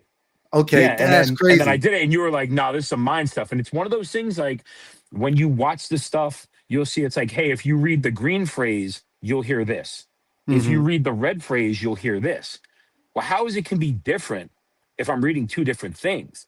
And I think that's the same way as when you're just at that place where like no one ever says, man, I got saved when I was in a great place. It's always like, man, I was at the bottom, Mm. life was falling apart, and God saved me. Because somewhere inside of you, Mm. you needed to know something saved you. Yeah, you had a need. Where, Mm-hmm. yeah. And where now I'm at that place where I'm like, I remember when I finally came to the last straw was Mm. when I was like, no one's coming to save me. Mm. Like when I was in my darkest place Yeah. and no one wanted to answer phone calls, no one wanted to reply, no one wanted to pray. They were just, Craig's got to figure it out. And you know what? Craig did figure it out. He didn't need God. He didn't need Jesus. He didn't need a Bible study or accountability group. Like I just pulled it together by myself and it made me so Mm. much stronger. Like Mm. I'm Yeah. not like arrogant. Like I am But God. you're self-sufficient, or you Yes. realize how self-sufficient you can be. Of course, there are things that are outside of your realm of capability, and you're going to need other people. Right. Sure. But what happens when you're a believer is you don't realize how self-sufficient you actually can be. Right. And that's what you experience.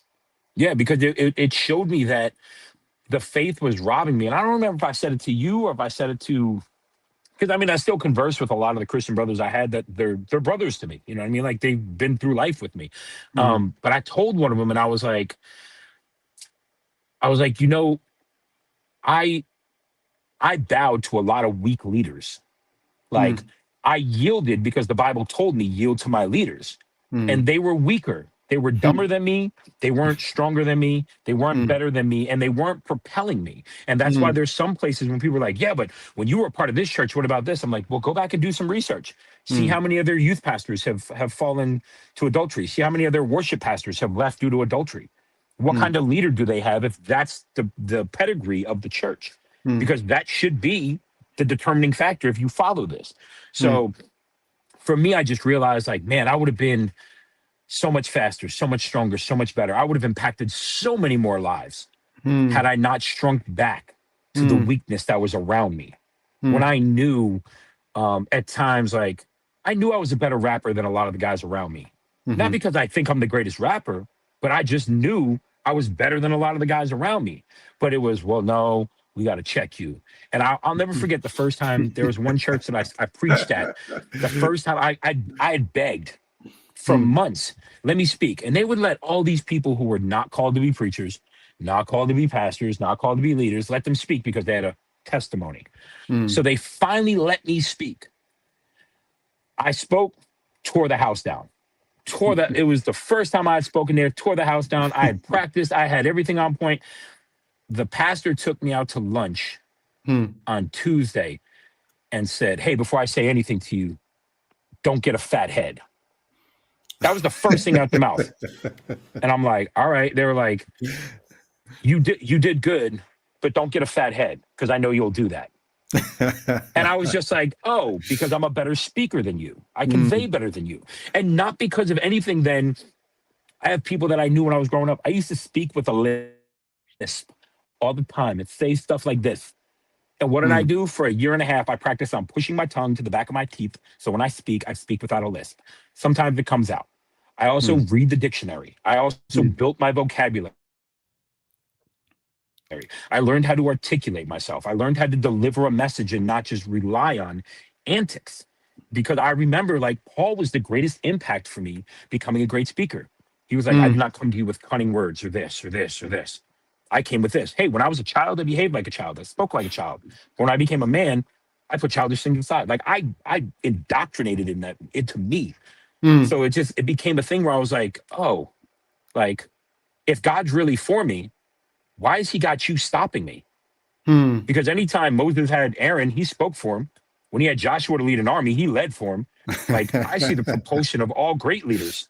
And yeah, you want to push me back? I was like, nah, I can't. And again, a lot of people that'll say they knew me back then will be like, nah, Nice has always been arrogant. Nice has always been that. And that's fine because my ego. You know what? I think I remember hearing when we first got around, when Cross Movement first came to Tampa and we were meeting everybody.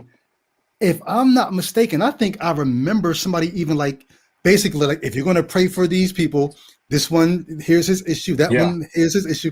And I think I remember them saying like, Nice is the arrogant one. We got to pray that God humbles him. I think that was somewhere in the air, even back then. Listen, I had part of the part of the second album was going to be so I switched up my name to Craig the Incredible. And I had gone from Craig Nice to Craig the Incredible, and I was still going to go under Craig Nice, but it was like AKA. But like I remember the first time someone was like, "Hey, what do you got for some new stuff?" And I was like, "I'm so hot, they got to redefine heat, hide and seek, top of the charts where you can find me. And to get there, well, hell, I don't even have to cheat. Real rapper, I don't hide behind hooks and beats. My flow patterns are oh so sweet that if you try to spit them yourself, you probably rot your teeth. I'm a hungry hustler. Do what it takes to eat. I want to swallow the whole pig and sell jars with pickle feet from Beantown all the way to South Beach. I stay fresher than a whole forest full of some pine trees, man. I guess I'm kind of like the breeze. You can hear me and feel me. I'm something you can't see. Twice your typical rapper, similar to Siamese. I ain't deaf, but if that jam wants to talk, they can sign me." Like, and they were like, "You don't think that's prideful?" I was like, "That's me." Like, I'm hot. I know I'm fire. I was entering battles in Ybor, battling the best battle rappers that have been on, what is it? Kill Dot? Red Dot? There's a big battle song. Like, dude, I was like facing off with dudes who were big from the Tampa Bay area, facing guys named Thesaurus, which you'd have to Google Thesaurus. He's older.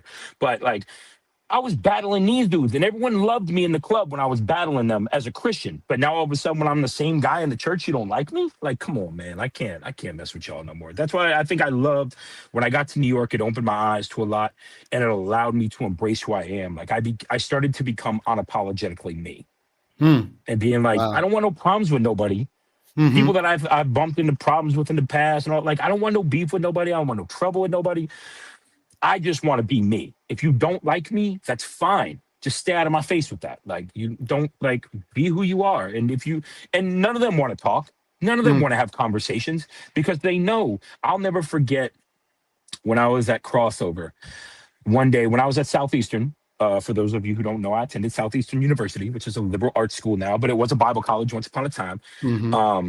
And I remember I was outside talking to some of the guys, like you remember Leroy and those Yep. guys who used to come down. Like, so I'm sitting there talking with them, and one of the groups that were not as biblically centered as the rest of us, they were like, "Hey, what's that word you made up the other day?" And I was like, "What are you talking about?" They were like, that nudix." I was like, "Hermeneutics?" And they were like, "Yeah, see, Craig be making up words, man. He thinks he's smart." And I'm like, I was like, hermeneutics is the art of translating the word. It's not, it's a legit word. So they started saying Craiganeutics for like 2 months. They'd be like, "Oh, here comes Craiganeutics," because they were so ignorant to basic biblical introduction. And like Leroy and them used to laugh and they were like, "Yo, they really don't know hermeneutics is a real word." I'm like, "Dog, look where we are. Hmm. Like, look what we breed here." Like, and it became Yeah. better. Don't get me wrong. Like Tommy grew a lot, wrote books, did a lot of stuff. Flavor Fest grew on major levels. Like I'm thankful for the time I spent over there. But just knowing that, like, man, I could have been something way different. Hey, So can I get y'all in the chat? Just throw a welcome in the chat because this is Craig, aka Craig Nice, aka Craig the Incredible. This is the first time that he's announcing to the watching world that he is no longer a Christian and no longer a theist, though he leans agnostic more than atheist. I'm gonna have you back on to talk about that at some point. But just throw a okay. welcome in the chat because this brother this is his first time letting the world know I'm not with that anymore. And I think this is I salute you, bro, just for coming out the way that you Thank have you, and man. wrestling with all the things that people don't know, all the things that you wrestled with to find you, Yeah. to find who you want to be at this stage in your life. Even I hear you talking about, having those kind of lyrics. I was thinking about this is the second time I'm bringing up Shylin, so maybe I need to reach out to him. Not But like shy. uh, on my first album, The Incredible Walk, I had a song called Hip Hop Music. And the song is just talking about how, like I say, I love what rap music is. I love what it's become. But Mm, truthfully, between you and me, I hate what it's done. I hate how mm, it's run. I hate how the songs of every singer sound like soundtracks to match shows of Jerry Springer. Then mm. in the second verse, I say, I'm talking about just the way the music is impacting the culture. And then I just, is it 2 bars or 1 bar? I say, even if I'm not one of your favorite artists, I'll still set this joint ablaze like an arsonist. Arsonist. Yeah. That one line was enough to make Shylin jam me up and say, he said, "Yo, I love this song. I love the album. This is one of my favorite songs on the album." But that one line ruined the song for me because it was prideful. That's funny. It was too prideful to say that I'll still set this joint ablaze like an arsonist. Like that was too much. And so when I hear you Yeah. talk about like dumbing yourself down, or holding yourself back because you look too prideful if you would say what you know about yourself. And this is just, I Yeah. think I set this joint on fire. Like, Yeah. why can't I say, but you've got to dumb yourself down just so that Yeah. you don't look like you're trying to outshine anyone or you're not trying to get ahead of take God's glory or whatever. So I love the fact that you've got to the point where you're like, you know what? I'm going to do me. No one's going to save me. I've got to save myself.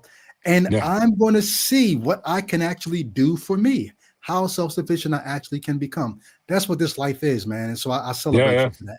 No, I appreciate that, man. Because I mean, and you know the journey, and it's funny because even Incredible Walk, my favorite song on that album is uh Shot Clock with you and Mm, Shabak. That Shot Clock, and then Amazing Incredible Walk with Race. Shabak. Yeah, No, Amazing Race Amazing with Race is the Shabak. one with Shabbat. Yeah. Yeah, with Shabak. Like they're like just, and I think what I loved about Amazing Race was like um the wordplay Mm, that was, which you've always been that guy, like, right? Like you're like the five and dime, 9 to 5, yeah. like all I've always appreciated most of your music because there's always been uh but like whenever I hear that, yes, sir, yes, sis, Hmm. like once I hear that, I'm like, man, like there's times where I go back, which I think that's something that I think a lot of people don't realize for those of us who kind of exit the faith as far as a whole. We don't exit the whole faith. We just exit parts of the faith that we no longer have a tie to. Hmm. But like, there's still times I'll play Petty D's album, or I'll Hmm. play an old Cross Movement, Human Emergency, or like, and I'm like, it reminds me of when I was 22 years old, Hmm. jamming in my car, riding to them. You know what I mean? So it's like, but it's crazy how like all you said was, "I'll set it ablaze." Yeah.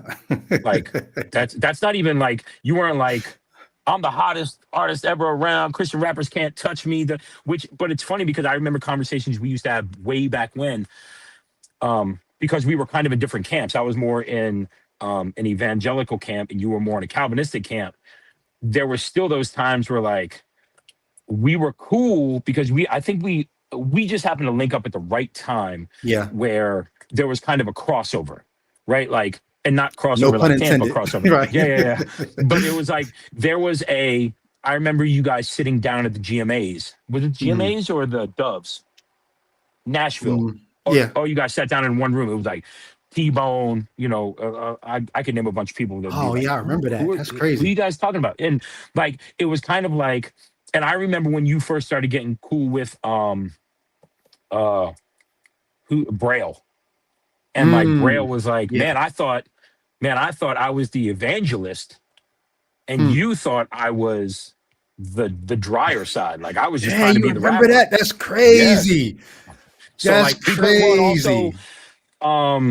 2013, Mm. um for the booth Flavor Fest, me and Braille are on the same song. Braille Hmm. closes, or no, I don't think Braille closes. He's second to end. But I remember when I recorded that verse, I was living in New York, I was living in Queens, and I went to Freestyle Fam, Quest from Freestyle Fam. He lived in Staten Island, had his own studio. And I said, listen, I said, I have about 8 verses I'm going to spit. You tell me the hottest one. I said, because I'll know if I spit the hottest verse, if I'm the first verse or the last verse. I was like, if Mm. I'm the first verse or the last verse, that's always the hottest verse. And Hmm. he was like, all right, cool. I went in, I dropped one. He was like, what else you got? I dropped another one, And he was like, I like that one. And that was I'm from the gritty city that shows pity to no man, where it's common to see the same sex kiss and hold hands. I saw a grown man eating food out of a trash can. I offered him money, he pushed it back in my hand. Dag, there's so many lights. How could there be so many churches but no examples of Christ? So much like it was when he was like, that's it. And I opened once they said I was going to be the first one, and Braille made the arrangement. Hmm. Braille is the one that put the song together. Hmm. And I was like, if he put me first, he thinks it's dope. Hmm. And then his verse, and like just the conversations we've had with all the people throughout the faith, it's just crazy Yeah. Yeah. how Yeah. like we're all where we are now, Yeah. and seeing what we see, because it's like, man, who'd ever, like I told you the other day when I called you, I was like, who'd ever thought you'd be talking to your cell phone, talking about, hey, car, load up in the cell phone. We were like, yeah, what that amongst other things. Like, Yeah. it's just crazy where we are, Yeah. which I'm grateful where I am. Like, I'm so thankful where I am, because I don't hate anyone from my past. I don't hate anyone Hmm. who disagrees with how I see things. And I know it's hard, because I remember when you first shared the back porch of your dad's house. Like, I remember seeing you shoot the video. I was like, "Yo, that's his dad's crib." And he was No, like, you were actually, it's like, not. It's Tampa, but it's it's not. not my dad's crib. It was an Airbnb in Tampa. Oh, I Yeah. thought it was your dad's crib. Yeah. So I was like, I remember you sharing, and like Hmm. I broke down. I was like, yo, he completely did. Oh my God. Like I was Mm. desolate. I'd called like 2 or 3 people. And then Really? like yeah, I'd called my boy Oscar, um, Mm. that I brought to you, that we linked up in Philly. Okay. Um, him, I think I called uh Edge from One Way. And I think I called, and my boy Lou, that I lived Hmm. with in New York, that lives in Harlem. And I remember just being like distraught, like, Mm. oh my God, he's completely left the faith. Like, I knew he was here, but and now I'm like, I'm having the same conversation with people like, hey, Mm. listen, ask me any questions you want. I just don't want you to feel imprisoned. Like, if you need me, I'm still here for you, because I understand the importance of me being here for you more now than I did then, because it would be easy to be like, man, Brady hit me up again, man. I'm just, hey, brother, I'm praying for you, brother. Stay strong. Like, now I'm like legit, like, what's good? What do you need? What can I Mm, do for you? How can I yeah, help you? yeah, How do we fix this? So yeah. Hey, I tell you what, there's not a lot of people. There's a few people who I'm just as tight with now that I was when I was a Christian. mm, Some of them are still Christian, some of them are not. But you're one of the few people who I'm just as tight with now as I was mm. back when I was a Christian. And I dare say, Closer. I almost want to say it's closer, but I don't know if it's closer as much as it's like you just said a minute ago. I think it almost is more real only because our bond It's is not authentic. based on something external to us. Like Right. before, it was based on, oh, you believe Jesus too? And so we're Yeah. connected through some external Yeah. thing. Now this is like, no, you're a dope human being. I'm a Yeah. human. Yeah. We value this. There's nothing external. Whatever we value about each other, it's each other. I don't Yes. love you for the sake of Christ. I don't love you with the love of the Lord. Like I love you with the love of Brady. You know what I mean? Like it's Yeah. Yeah. Yeah. so anyway. Which I prefer because that's realer. And it's even Yeah. I was watching someone the other day. They were like the two best ways to communicate with other humans is empathy and authenticity. The Hmm. empathy is understanding their place. Authenticity is showing them who you are. And like I feel like anyone who doesn't like me now, fuck them. I don't care. Mm, Like if you don't like me now for who I am, then you really never liked me. And I actually just posted something on Snap mm, that I saw Andrew Schultz said. Andrew Schultz said, which I'm not a big fan of Charlemagne the God. Not that I hate him, but just like his trolling ability and the mhm, platform he has, I kind of don't like sometimes. But he had said Andrew Schultz went through something and he said, Charlemagne said to him, he said, brother, all the people that are hating on you now were hating on you then. They were just waiting for you to look wounded to air it out. And mm. I was like, that's so true. Like once I was no longer Craig Nice touring with Mm, KJ52, well, you know that brother, this, and they all went to trash talking. And I was like, now I got to the point where I was like, hey, listen, talk that mess to my face. mm, Like, oh, you want to get violent? Listen, man, I don't want to get violent, but I don't mind the smoke. Like, mm, I really don't care. Like, I'll see any, like, if you want to have a one-on-one conversation, we can have that. If you want to see me in a manner which you want to disrespect me, it's not going to be the way I let you do it before, because before I was living by guidelines that told me, well, mm, this is my pastor. This is, this is a leader, a deacon, mhm, someone who brought me out. This is this. Now you come a little bit sideways. I'm going to say, listen, you're going to guard mm, your tone. I'm a grown man.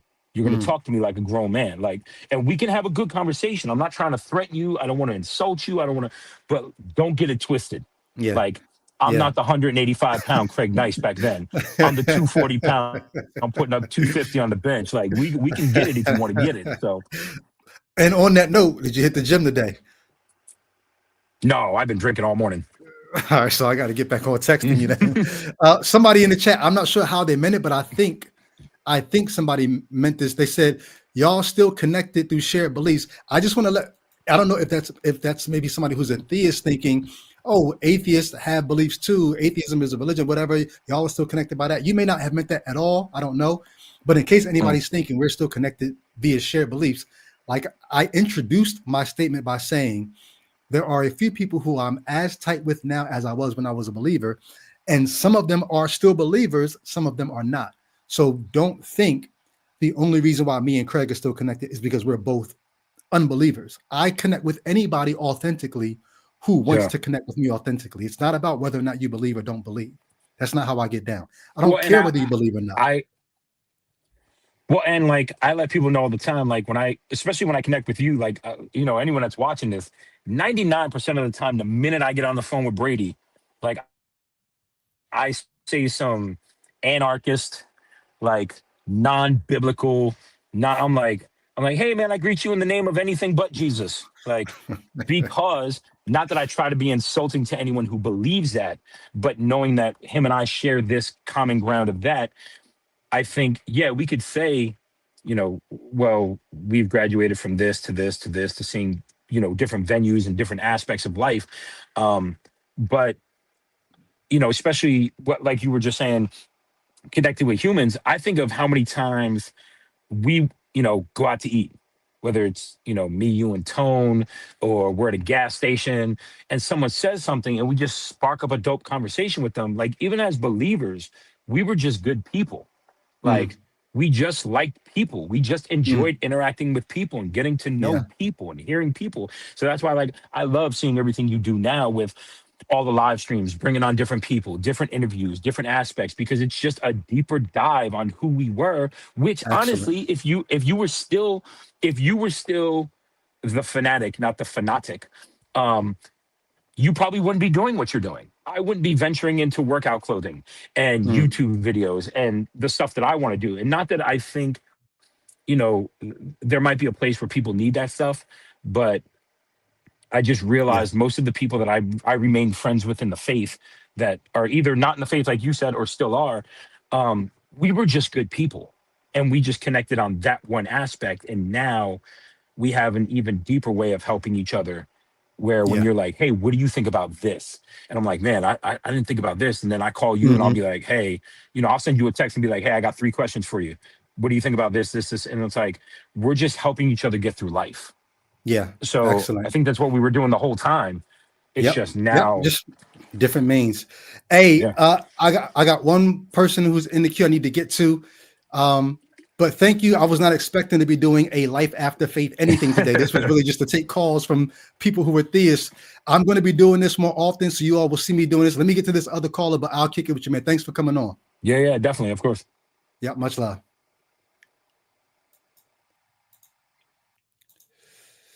All right. I got 2 people in the queue. I'm going to go to Imperious. Imperious, your camera is not on. If you want it on, I'll give you a minute to turn it on. If you don't, then just keep it the way it is. And when you come on, you will have to unmute your mic. So just be prepared to do that.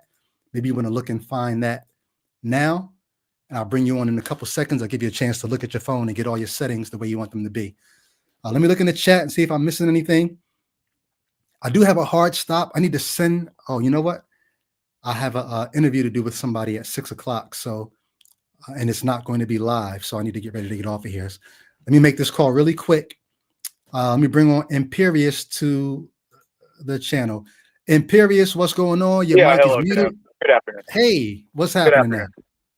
now? Theist here, but again, I think the simplest, since you have a time constraint here, is to run down to appeal to the best explanatory hypothesis, the scientific method. Real quick. And Very when you simple. say theist, are you a theist in a particular God, or is it more of a deist I'm kind of a idea? Roman Catholic, the only faith. The only Thank you. faith. The second Catholic. Did you have? I don't know if you heard the first guy who called him who was a Catholic. No. Yeah, but the difference is my family's been Catholic for 1,500 years. So you like My you're family's been knighted. entrenched. I have a dual citizenship. I Okay. have a dual. My Dual family's been citizenship. knighted in Italy. I have a dual citizenship. So dual Yeah, no, that citizenship guy doesn't where? know what Catholicism is. To me, I would just answer again. All these questions come down to just really uncomfortable prescribing by people that have no real epistemological framework. Okay. No one is that is an atheist or doesn't have a religious moral framework can tell me why we shouldn't systematically grape every children in the world. They can't tell me why that's wrong, other than they just don't like it. Why is that inherently I wrong? think it gets a little bit more No, it doesn't, concrete than just. because the harm principle, to many people, harm is positive. So again, harm is a moral Hold on. framework. Why is You said to harm many negative? people harm is positive? Yes. Self-harm or harming of Diamonds are built others? under pressure. The old saying, diamonds are built. When Michael Jordan talked about that he was the first one on the court practicing and the last one leaving, and that he played hurt and played injured, he got exhilaration from that. It was good for him. He wanted that pain. Okay, there are some pains that actually can lead to gains, but not all pains. So not all harm is going to be positive. I'll answer the question of the audience too. They say, why is the Catholic Church murdered? Well, if God himself told you that you define morality, you're the obelisk and the decider of what morality is. If we decide to wipe out the entire species, we're automatically right by default. So all right, again, so for the sake of time, let's not deal with the chat, only because that's going to. no, I'm just giving a simple, like, for example, I'll just give the simple explanation. if morality is based off knowledge, morality presupposes the ability to understand cause and consequence, correct? That I is wouldn't go that the far. fundamental basis of morality. You must prerequisitely have the ability to understand cause and consequence. Yeah, I would go that Correct? far. I would go that Okay, far. Yeah. if there is a being that is omniscient, omnipresent, and omnipotent, all knowledge is encompassed within it. Therefore, all morality is encompassed within it. So if it dictates morality to you, it's therefore de facto prima facie correct. I'd like So, anyone to negate that logical statement. so are you saying that a being who's got all knowledge would know what's right and what's wrong? That's basically what you're saying. I'm saying that inherently, right and wrong is based off of knowledge. It's based off of the ability to understand and discern consequences, cause and effect. Something is wrong. Like, for example, if you decide to eliminate one person instead of 5, you're going to make a moral choice between that, looking at the situation, the positive, negative, all kinds of things. If But I all think that knowledge, if every conceivable data set, every conceivable piece of knowledge is encompassed within one being, that being inherently encompasses all morality. so. You started your premise with an if. If there is an omniscient, omnipresent, Yeah, I'm giving omnipotent a being. logical. I'm giving a lot. Got it. I'm presenting a logic So functionality. if there is such a being, this being has all knowledge, and therefore, based on that knowledge, this being has the ability to decide what all causes and all effects are going to be. But I think what you're leaving out in that, even in that, what you just ran down there is the being would have to have a desire for certain effects, right? No, there's no need for a desire. No. There, Well, again, listen. desire has Hold on, but hold on. desire means nothing. It's a Imperious, fundamental. No, because Imperious. go ahead. I'll let you speak. Let me add what I'm saying here. If a being has all the knowledge of what causes lead to what effects, it doesn't matter what effects come from the cause unless the being wants a certain effect. The being has to want a certain effect to determine, oh, that effect is bad and I don't want it. Therefore, it is immoral. You have to have desire, not just knowledge. Would you agree? No. Go ahead. No, there's no desire. Remember, God's not tinkering with the universe and sitting there putting his hand in everything. The laws of the universe, the fundamental foundation of the universe, is directed by mathematical and scientific parameters. Imperious, can you deal with what I just said? I'm going to ask it a different Yes, way. I did, and I will. I'll deal with it again. It has nothing Hold to on, do wait, with wait, will. wait, wait. No, it has nothing to do with Imperious, will. hold on. If Imperious, hold on. 5 people are going to die in one. Imperious, I didn't think I was going to have to do this. I muted you, so give me a second to explain what I just said. I'd like you to address exactly what I'm saying. I just steel-manned it. Hold For on. you to choose an outcome means you have a desire. That's what you're expounding upon. You're saying to choose an outcome means there's a desire. And I Correct. say there's no need to be a desire if you're looking at mathematical numbers. So hold on. So let me ask a question about the way you just stillmanned what I was saying. If an omniscient being knows what all causes will lead to, therefore he knows all effects, what makes one effect better or worse than the other to this being? To what the being decides reality should be. It's not a will. So hold on. You're talking about a desire as in a human emotion. No, but desire is a human emotion. Decides what a desire. If a being desire decides, a human emotion? Is does God desire have, a human? Is desire a human emotion? does the God of the Bible have desires? No, he's not So human like that. No, So the if Father the is Bible, not human. if the Bible says that God desires that none should perish, is that not a desire? God never said that desires that none should perish. So do you believe that the Bible is the word of God? No, but did God? No, hold on. Again, you're reducing the argument. If God gave free will, God desires free will, then therefore God desires failure. A whole other issue. No. But you're talking will. Does the God of the Bible have desires? No, desires is a human definition. So when the Bible says God desires that none should perish, what does it mean? It's describing in human terms what humans can understand. Okay. So For example, hold on, it's anthropomorphic Mhm. language describing something that God anthropomorphic doesn't means have the animal. words for. Anthropomorphic means animal. It's not animal language. Anthropomorphic means it's being expressed in the form of man, of how we view mankind. Yeah, That's an what animal. anthropomorphic means, right? Yeah, exactly. An animal. So you're saying anthropomorphic is something that I said it was anthropomorphic language because I'm trying to steer man what you're saying. Are you saying that only humans have desires, not God? So when the Bible Exactly. talks about God having desires, Yeah, God really doesn't have because desires. it's relating a human desire and Okay, so hold relating a on. human will So here's to what that you'd of have to something do. of something not human. Here's what you'd have to do. If you can, for me, help me understand when the biblical writers under the inspiration of God says that God desires none should perish, what is it saying about the person of God that was in some way comparable to human desire? It's dictating to you something. It's dictating law. And it's giving a reason that a human being can understand through emotions because we have emotions. Dogs don't have emotions. Can Cats God don't have can God be pleased or displeased? depending on how the human being perceives it. Can a screw or a computer be pleased or displeased? You're equating a human emotion to a non-human being. So hold on. Are you saying that the God of the Bible is as emotionless as a screw? Which part of God? There's a Trinity. Again, your lack of knowledge on this Are you trolling me? your lack of knowledge is fascinating. Does the God of the There are Bible three have persons in God. emotions? Is there three persons in the Godhead? Okay, which person in the Godhead has emotions, if any? Jesus Christ. He was fully man and fully human, right? So which person That's of why the he came Godhead here to relate to us. which person of the Godhead regretted that he had made man? And was Huh? sorrowful. Which person of the Godhead was sorrowful in his heart that he had made man? Jesus Was that Christ. Jesus? Yeah. Okay. Who do you think was dictate when God was walking with Adam and Eve through the Garden of Eden? Who was that? Was that the Father, or was that Christ, or was that the Holy Spirit? That was before anybody had worked out the idea that there was No. But if God was there, which one of the Godheads was walking around?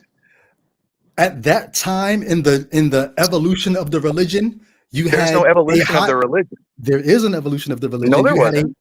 Imperious, you're asking me my opinion. Let me give you my opinion. But it's not On about that opinion. matter, It's about fact. You can trace it back to Judaism.